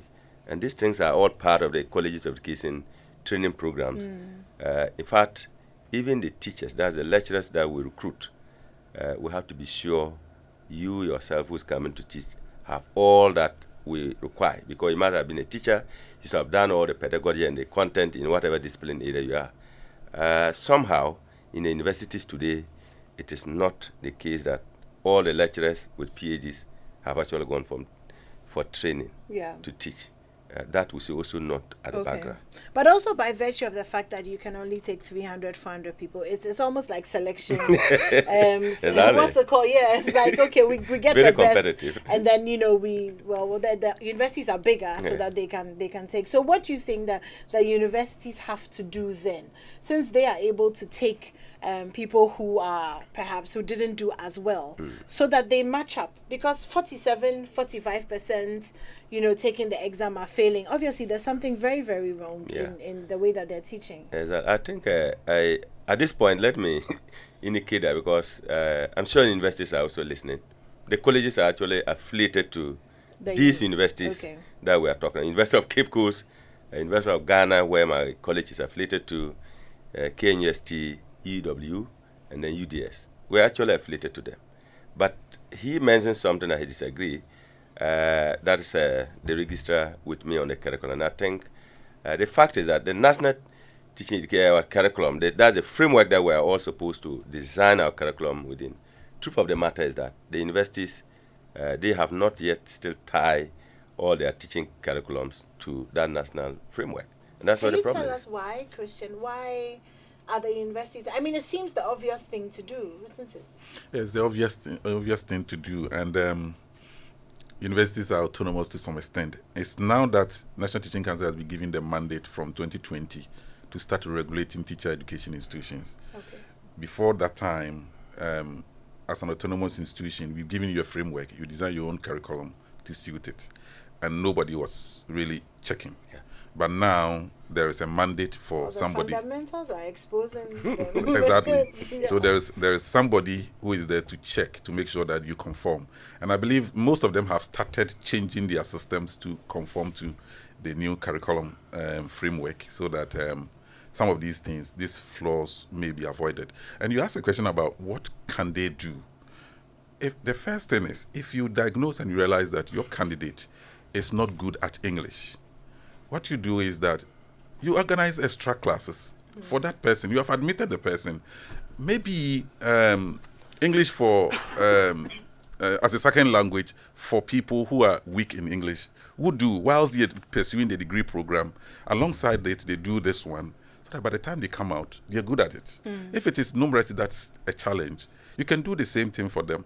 And that is why over time now, we have been advocating that there should be entrance examination to check some of these things. Okay. So apart from the regular exams, WASI and all of that, you want specific entrance examination. Exactly. Okay. So you pass that entrance examination, and even if, I'm just making a drawing hypothesis here, assuming that you have written the exam, you were not successful in literacy, and the university still decides to take you, the university takes you with the knowledge that this candidate I'm taking is not good at literacy. So I'm going to have introduce maybe English 101 for this candidate to be able to catch up with the standard that we all need.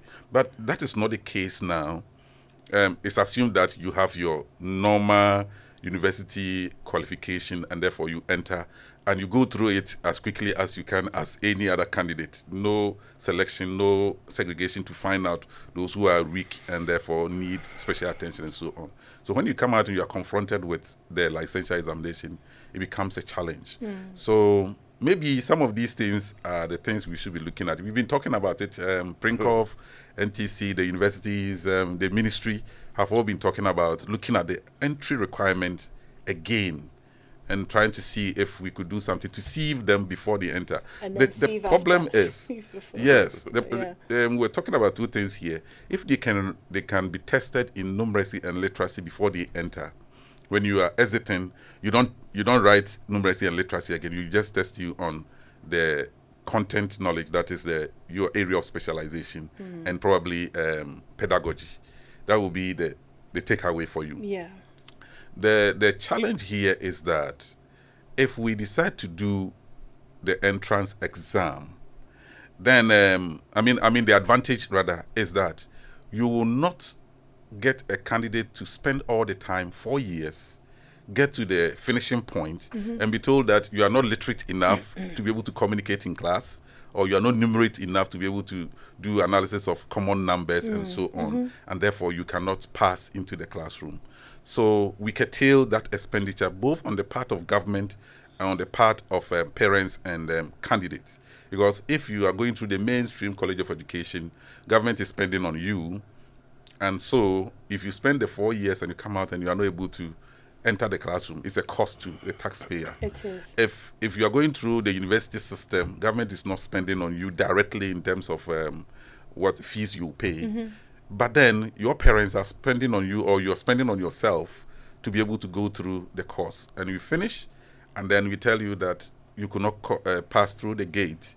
It becomes a challenge. So as much as possible, we should be able to reduce the margin of failure by first checking it at the entrance of the institution. And when we are able to do that, by the time they get to the exit point, we have very, very minimal failure in their licensure. Because what happens if they do it at the beginning is that then if they don't pass, they can resit. So at that point, they can go, they know that, okay, literacy is my problem. So let me focus on that, work on it for another year or so, resit. And then, some may say it's the same resitting before, resitting after. Doesn't really matter. But what are your thoughts, Prof? I think we're looking at solutions and the way to improve it.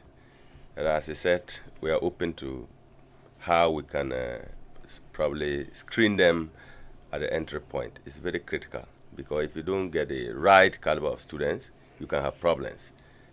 Recall that one of the contributors, I think Teacher Ima, raised the issue that, and I wanted to actually address that the teachers that we have today, they come in as a last resort. Yeah. Let me say that it is not the case, but there are a few who do that. But what we are witnessing today, and I think I'm happy as a college principal, is you have a very youthful population entering the teaching profession. And part of the training these days has also changed in terms of the practical thing that we do to ensure that if you enter year one of the things people don't want to teach, you have to expose them to the classroom. And we do that the first year from a first semester till the exit. We'll begin to monitor to see who actually have interest and who doesn't. And we can provide the kind of counseling to them. It's true, because sometimes they are stereotyped, teaching profession doesn't get you money, teaching profession doesn't take it, and all these things the youth, you know how they can think about. We have built-in mechanism to deal with that one. So perhaps in addition to what he's saying, even if we are screening and say, okay, entrance exam, we can think through how vigorous that entrance exam can provide the measurement to say, okay, if you pass it, then you don't need this kind of thing.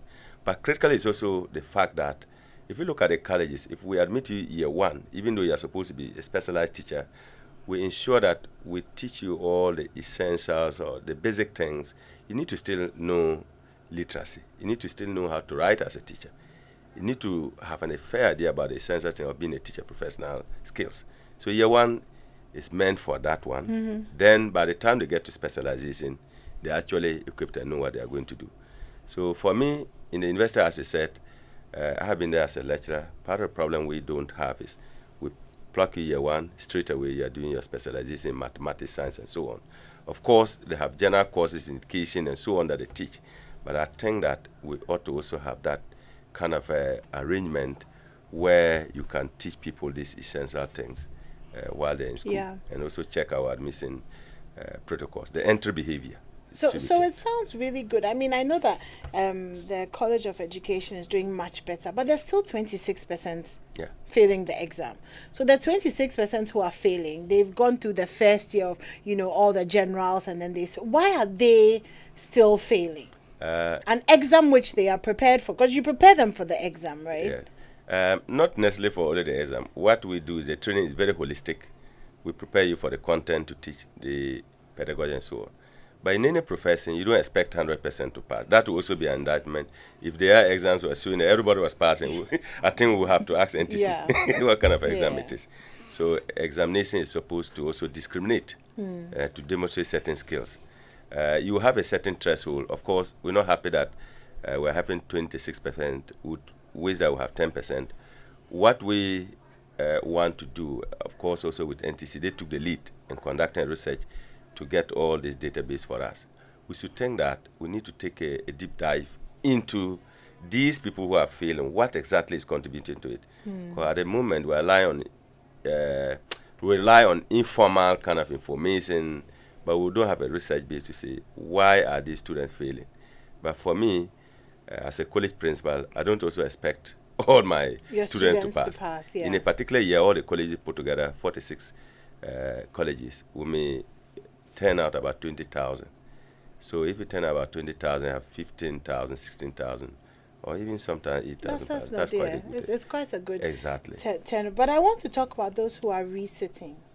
So when somebody, for example, Christian, has gone through the exam and they've resat, as it were, 8 times, 9 times, 10 times. Like, 1, what exactly is the problem? And 2, when they finally pass, what kind of teacher have we gotten ourselves? A teacher who can, do we holistically look at this, you failed so many times that maybe you can connect with the children who don't do so well? Like, I mean, I just don't understand. Okay, let me say that per the definition of NTC, to say you have passed means that you should have passed all the 3 subjects. Okay. Literacy, numeracy, and essential skills. So if a candidate has been failing essential professional skills 9 times, the assumption is that the candidate has been good in literacy and numeracy, but weak in essential professional skills. So you go for further studies, maybe you read more, you polish yourself, and then if you come and you pass, then it means you are now whole enough to be able to deliver. So failing doesn't mean that they failed all the 3 subjects. They may be weak in one subject, and it's normal. 9 times? Well, it depends. I will not defend them, and I think it's clear that the moment you pass 4 times and you are not passing, the tendency that you will never pass is there. It's very high. Only few people are able to make it after that. So the suggestion coming out, in fact, the board of the NTC has really considered it. That, in fact, the last time we did this presentation to them, they were so mad, and they are considering a cap on the number of times one can write, because sometimes we are just wasting the candidate's time. Probably they have other specialties, they have other skills they can exploit somewhere else, but we keep giving them the hope that they could still be teachers. They could still be teachers, but they may not necessarily be teachers. So we put a cap on it. As Prof said, UCC that used to do all these things for us over the years before the advent of NTC will not allow you to go beyond 4 times. And so with NTC coming in, we don't see why we should not continue that trend, and to make sure that we put a cap on it and will not continue to waste other people's time on continuously writing and not passing. And when that happens it puts pressure on everybody, because the candidate becomes more and more desperate to pass, and they want to use any means necessary. Yeah, sometimes they can even be very aggressive, trying to make sure that they pass. Why should I write exam 4, 5, 8 times, 10 times, I will not pass? So we are learning a lot from some of these things, and the reforms that are coming, it's enshrined in that one, that we should make sure that there should be a cap. There's a cap on the number of times somebody can write the licensure exam. Right. Prof, I think Winston may have touched on this, but he was talking about those who don't get posted by the government, but then find themselves in the private sector. And you mentioned that, some of the private schools would be happy to say, you're licensed, and so as it were, your value has gone up.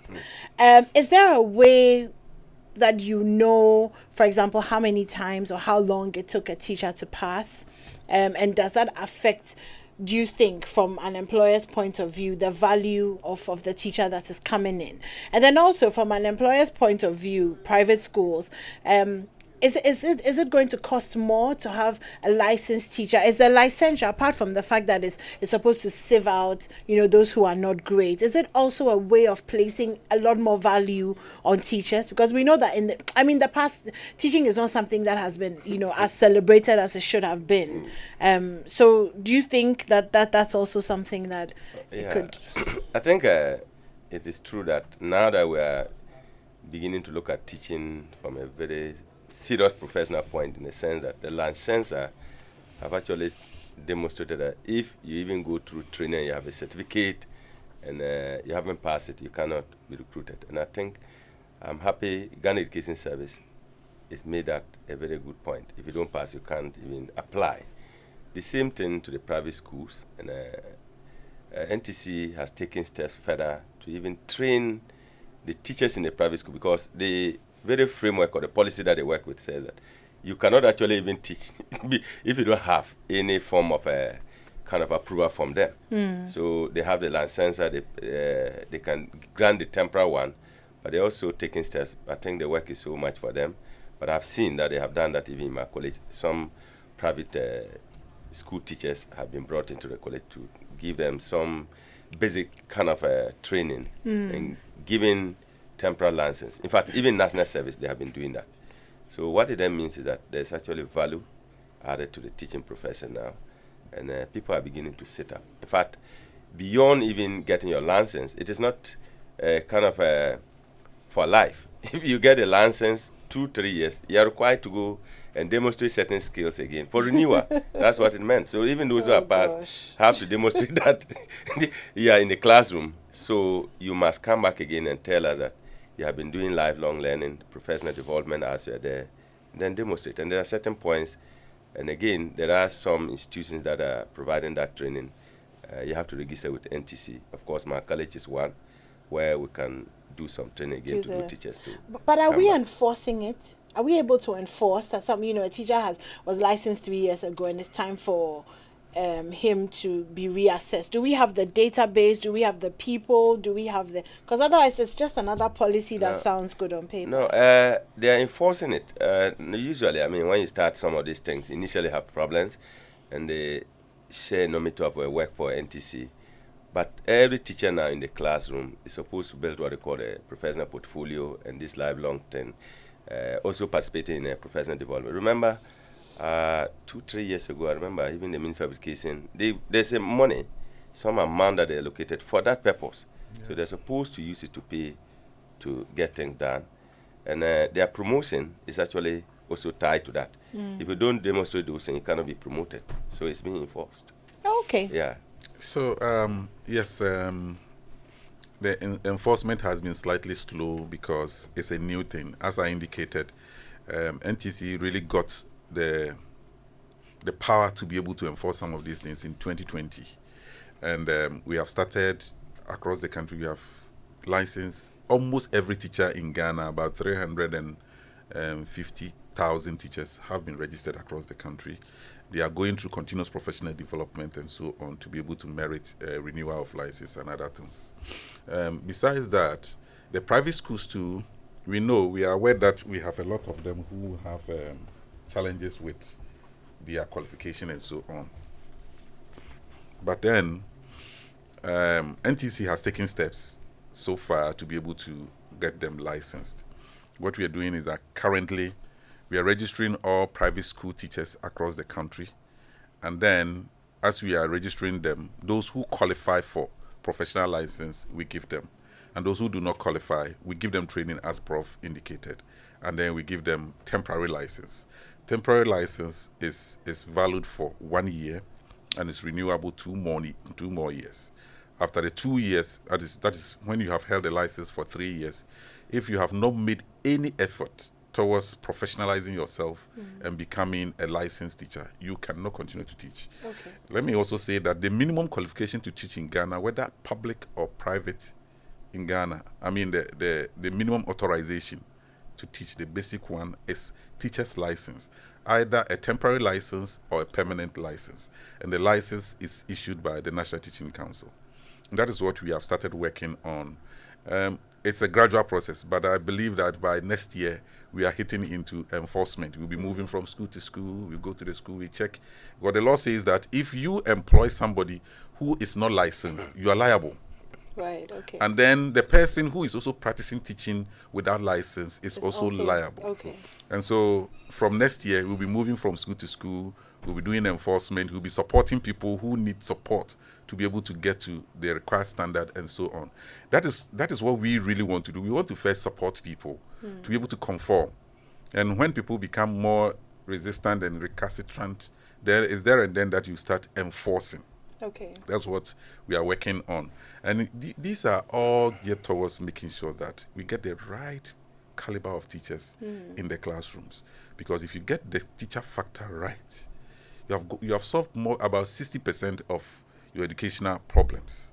And that is why it's so important that occasionally we review the system, put in more measures to make sure that we move on well. The whole world, one thing that is constant is change. And so when the teacher reforms start coming, we meet resistance, but it's understood because change management is so tough and people don't just absorb changes like that. It takes time. It takes a lot of education. It takes a lot of evidence building to prove to people that, yes, what I'm bringing is the right thing for everybody. And that is what we are doing. The quality of people in a country cannot be better than the quality of its education. Yeah.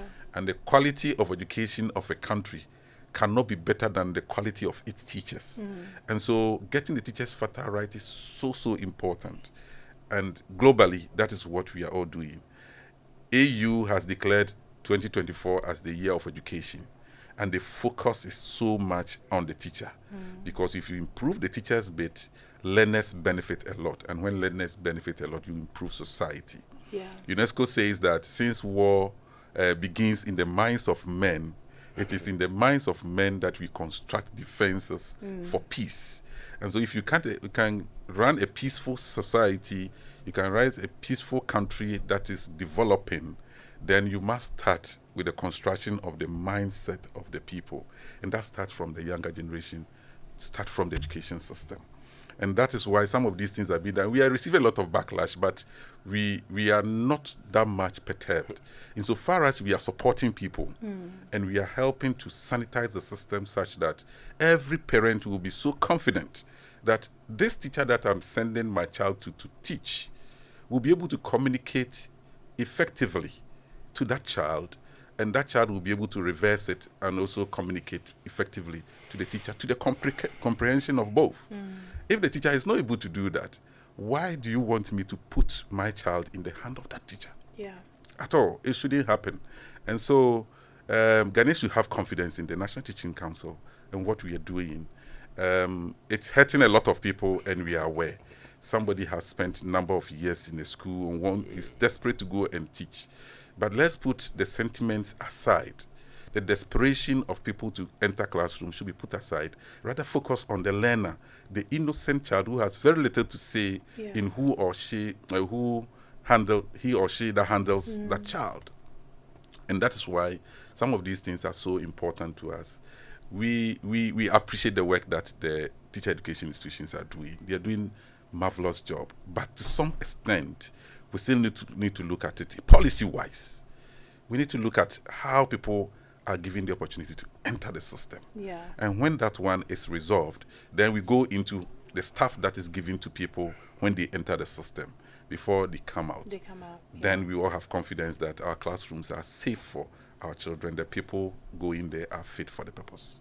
Well, very well said. I think that you mirror all of us as our sentiments on that issue. I'd like to go to the phone lines now and speak to Emmanuel Afo, who's a teacher. We spoke to him a little earlier on. Hello. So Hi, I mean, hi. Yeah. You've had Prof and you've had the Doc on so many different issues. You know, why we are failing, what we can do to be better, what is required of us, value, entry, exit, all of that. I mean, what are your thoughts on how to move forward into a space where we have a good quality of teachers who are able to pass well and who can be trusted with our children?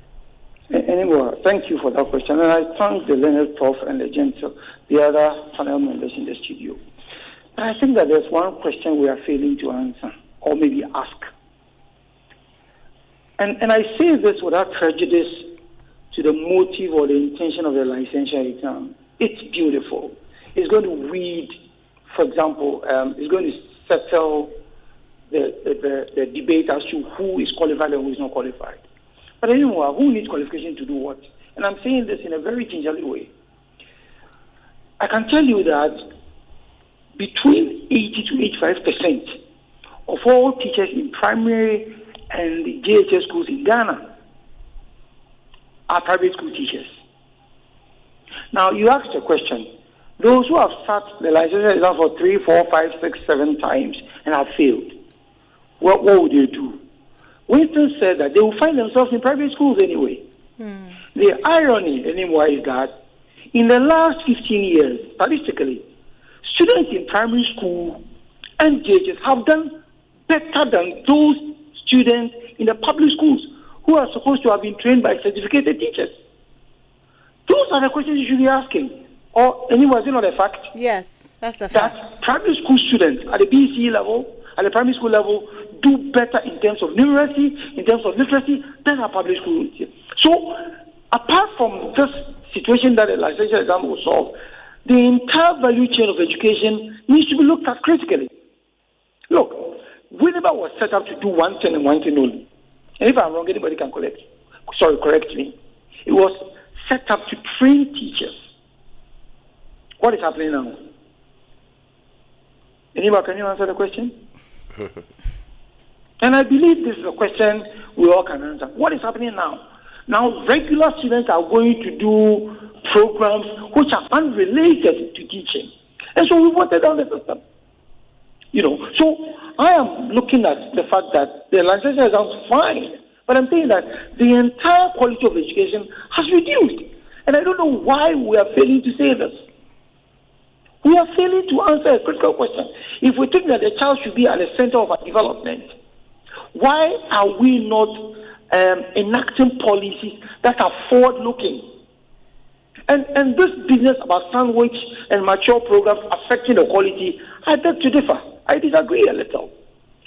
If someone is not qualified, for example, if I am 30 and I go through a particular education system by virtue of the mature, how does that affect the kind of training I'm supposed to get while in the program? What you do is to tighten the screws in there so that even if my mature whatever gets me through, the system will actually fish me out. And that's why I'm saying that, look, during those days, from 1991, and I can be corrected if I'm wrong, from 1991 to 1994, the kind of education we had in the colleges of education, it's not the same thing that is happening now. Look at the kind of education we have at a BEC level.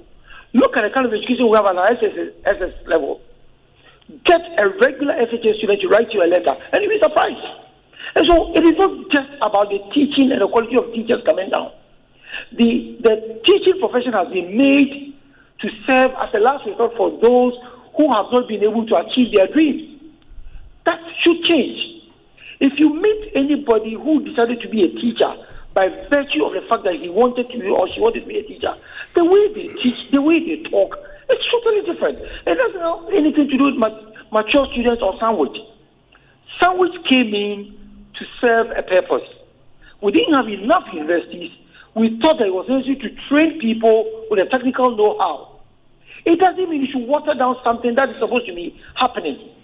Anymore, I teach in a private school now. I taught in a public school for 10 years. And I realized that even as a teacher in a public school, there was no supervision anymore. A gentleman talks about continuous development. It is there. But go out there and ask what the second supervisors do when they go out there to train teachers.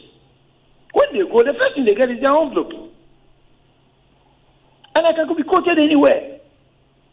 I went to a friend's place as a teacher, spent 1 year, came to Adoso, spent 1 year, and I was in Koforidua. So this is something that is happening. The headmasters know this. The second supervisors will go to supposedly train teachers, and what they get is envelopes. And so even those in the system are not getting that continuous training that we are talking about. So what do you expect? Anymore, what do you expect? So I'm looking at the entire value chain, honestly. And I think that to deal with this particular problem, the specific problem we are talking about this morning, let the colleges of education get the authority to admit students themselves to read the various programs for which they want to go and teach outside. All right. Prof was saying that that's actually what happened, Emmanuel, to your last comment. But let me say a very big thank you to Headmaster John for joining us, for Emmanuel Affo, who is a teacher who we just heard on the phones.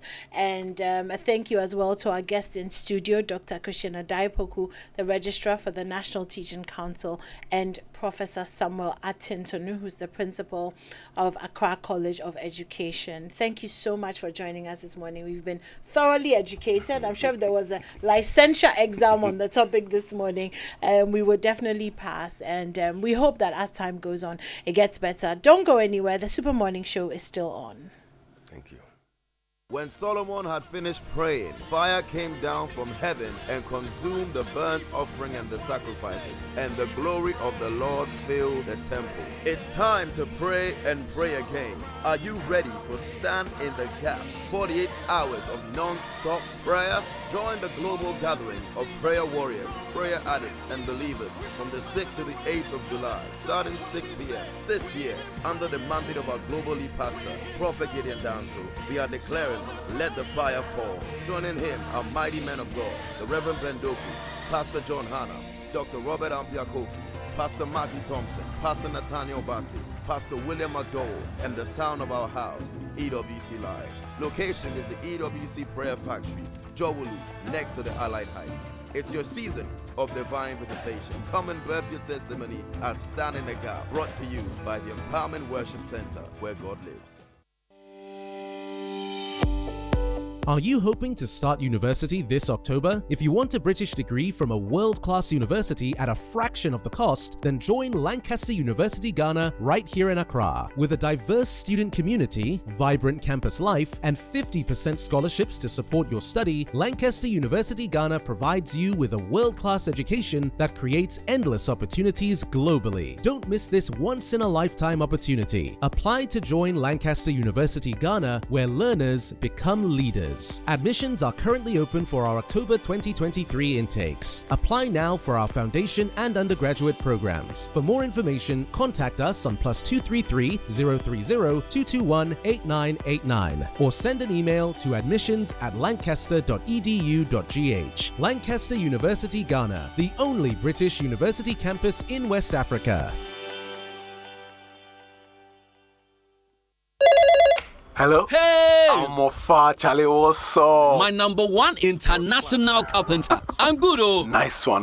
Charlie, I'm trying to register my carpentry business now. Isa say if you help me. Oh, yes. All you have to do is go to the office of the Registrar of Companies, ORC for short. They have been mandated by the government of Ghana to register all businesses, including sole proprietorships, partnerships, companies such as churches, schools, NGOs, CSOs, associations, unions, external companies, and professional bodies. Oh, sir. Yes, so any business you want to register, ORC is the office to go to. Remember, ORC is still in the same premises as the Registrar General's Department, and all businesses registered with the Registrar General's Department are still valid. If you need more information, go to orc.gov.gh or call them on 055 765 3130 and 0302 666 180. Charlie, then I have to look sharp. Quick.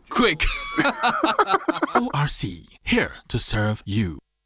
My people, Philadelphia. Our very own Adansi Travels is 10 years old. Wow. I hope you remember what they did on their 5th anniversary with a 555 figure and even the power of 8. Then this will be a 10-day thing.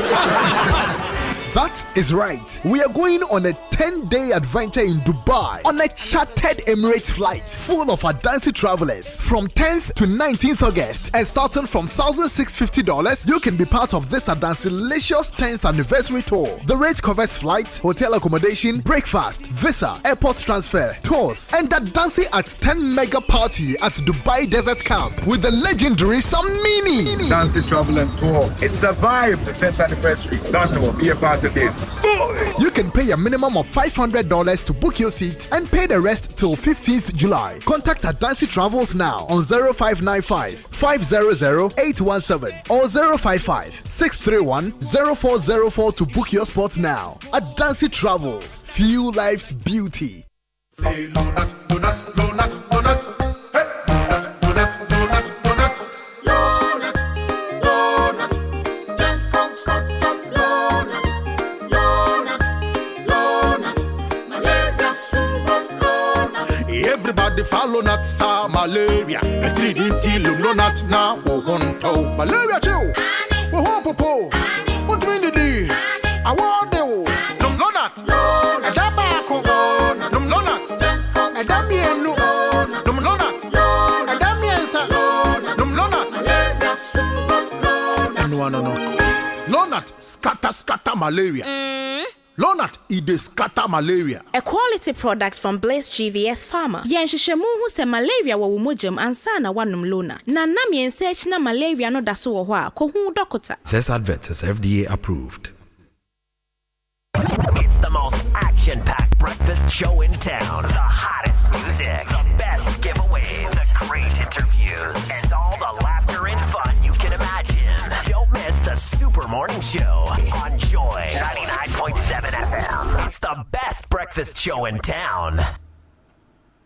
Welcome back. This is the Super Morning Show, and we're getting into a conversation about the upcoming Wacom Made in ECOWAS exhibition. I'm sure you've heard about it. It's coming up really, really soon. And joining me to have that conversation is Mr. Alexander Dajawa. He's the director for Project Ghana Export Promotion Authority, and Na Atre Nyato, who's the cluster and networks expert for cosmetics and personal care products under the Wacom project. So good morning and welcome. Good morning. Let me start with you, Alexander. Could you just tell us briefly about the upcoming exhibition? Yes, thank you very much for the opportunity. The exhibition is dubbed the ECOWAS, Made in ECOWAS, WACOMP Made in ECOWAS Fair. And it is being implemented under the West African Competitiveness Program, which Ghana Export Promotion Authority and the UNIDO are jointly implementing. And this exhibition or fair is one of the very many activities that we are implementing. And it is taking place on Thursday, this Thursday, 29th June, to the 1st of July, Saturday, at the forecourt of the Accra Metropolitan Authority. It is a fair that is bringing together three important value chains in Ghana: the cassava, cosmetics, and the fruits, prepared fruits value chains. It's to expose these sectors to the Ghanaian public, not only Ghanaians, but also ECOWAS. So we are expecting some exhibitors also to come from the ECOWAS countries. Okay, right. Why did you choose to focus on these three that you mentioned, the processed fruits, cassava, and cosmetics? Well, these three value chains have been selected because they are the areas where there's a lot of impact. Cassava products, cosmetics, especially focusing on shea butter, black soap and its derivatives. And then we have the pineapple and mango. A lot of it is finding its way outside Ghana, into the US, EU markets. And unfortunately, they are not able to compete very well. Okay. So the focus mainly is to make them more competitive. And the project design is actually according to what we call the 5 C's. We have the compete, which is helping SMEs to understand that to compete in the market, you need to be, abreast with the times. Now, it's not just direct sales. You need to add value, make sure that it's conforming to standards, and you also have to have multiple ways of selling your products. Then we have credits, how to manage your finances, how to access credits, to be ready to take opportunities from different packages that the financial institutions have. Then we have conform, which is to do with standards and implementing these standards. First of all, understanding them, knowing which ones apply to the value chain that you're in. During this project, especially for cosmetics, we've had 14 new standards.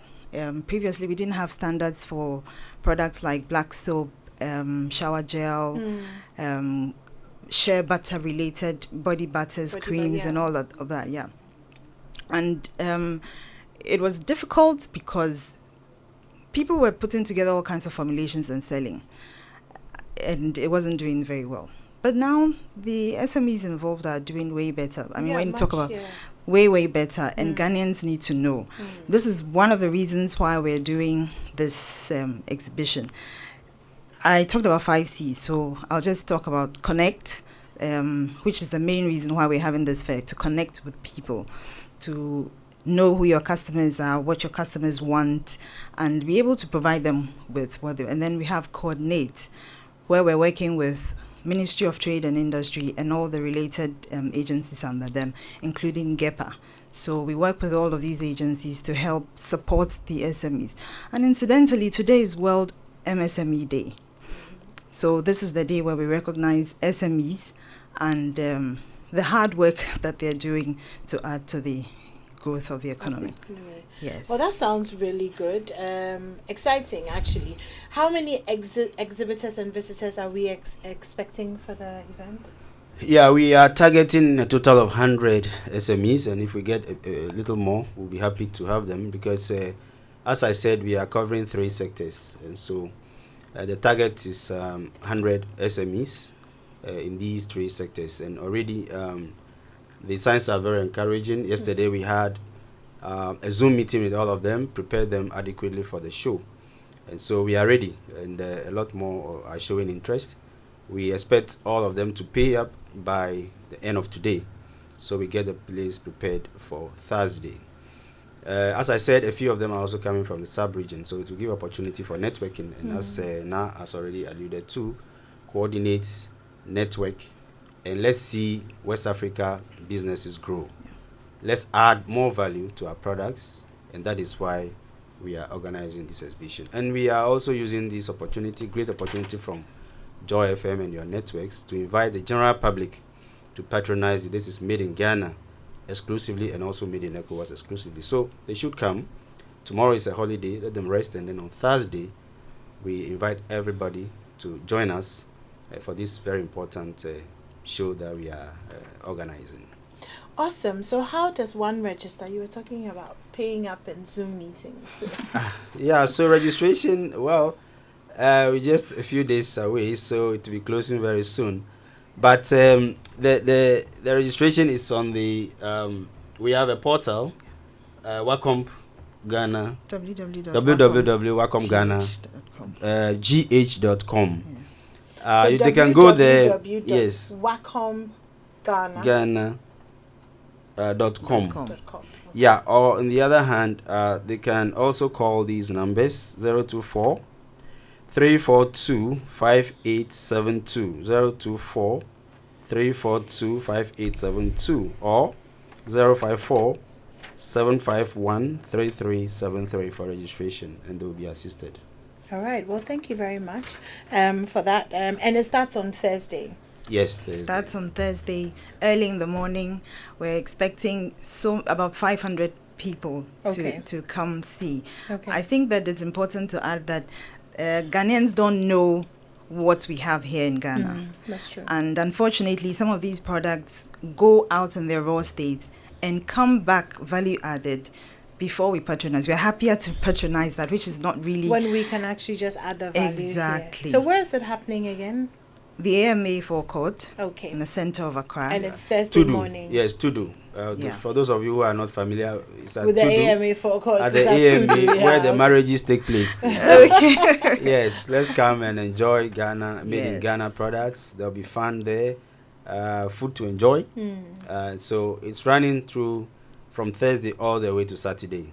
All right. Well, thank you so much, Mr. Alexander Dajawa, who's the Director of Project Ghana Exports Promotion Authority, and Na Trenyato, who is the Cluster and Networks Expert for Cosmetics and Personal Care Products under the Wacom Project. Thank you so much. We'll see you on Thursday. Thank you very much. And it's not too late to register, so do get in touch. And the Super Morning Show is not over. We'll be right back.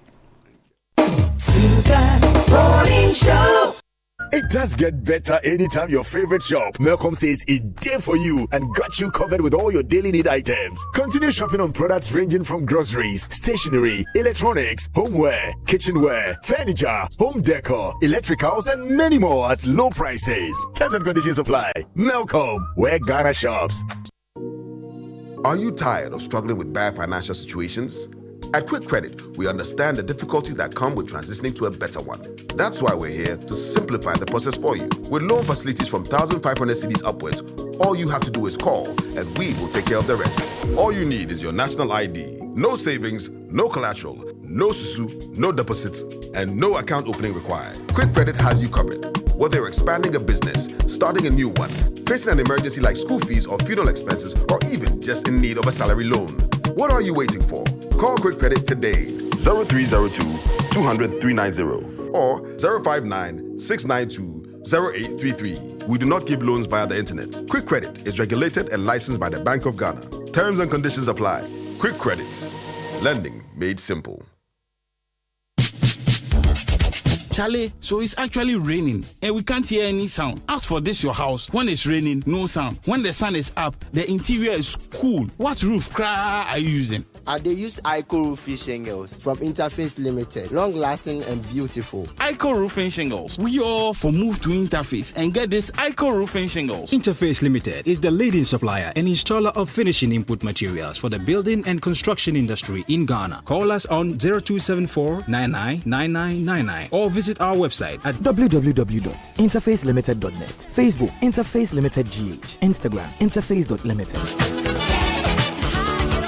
Hi, now let me share my wildlife experience with you at Safari Valley Eco Park. On our arrival, we were greeted by experienced tour guides who took us through an orientation on how best to enjoy the experience. We were surrounded by wildlife from the moment we entered the eco park. We saw zebras, sable antelopes, crown cranes, maras, silky chicken, emus, wallabies, deer, ponies, and so many animals. We watched the animals roam freely in their natural habitat, undisturbed by our presence. Our tour guide told us so much about the wildlife, their behavior, and how to interact with them. I even fed them. We also went fishing. Then we took a break to have lunch in the beauty of the open space. All of this fun and activities for a starting price of 250 cedis, and it's free for children below 6 years. As the sun began to set, it was time to go back home, but not before our sunset dinner by the campfire. We've had a thrill of a lifetime, and I can't wait to visit again. Safari Valley Eco Park, bringing you closer to nature.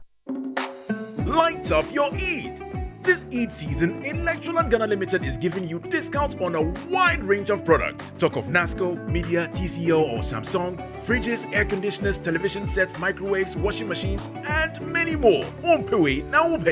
Masa, look sharpo. Visit any of our showrooms today and let the magic of the crescent illuminate your Eid today. Electroland Ghana Limited, lighten up your Eid like never before. Someone smells great here. And fresh, my love. I wish I could stay in the shower all day. I know, right? Nothing beats a bath with geisha soap.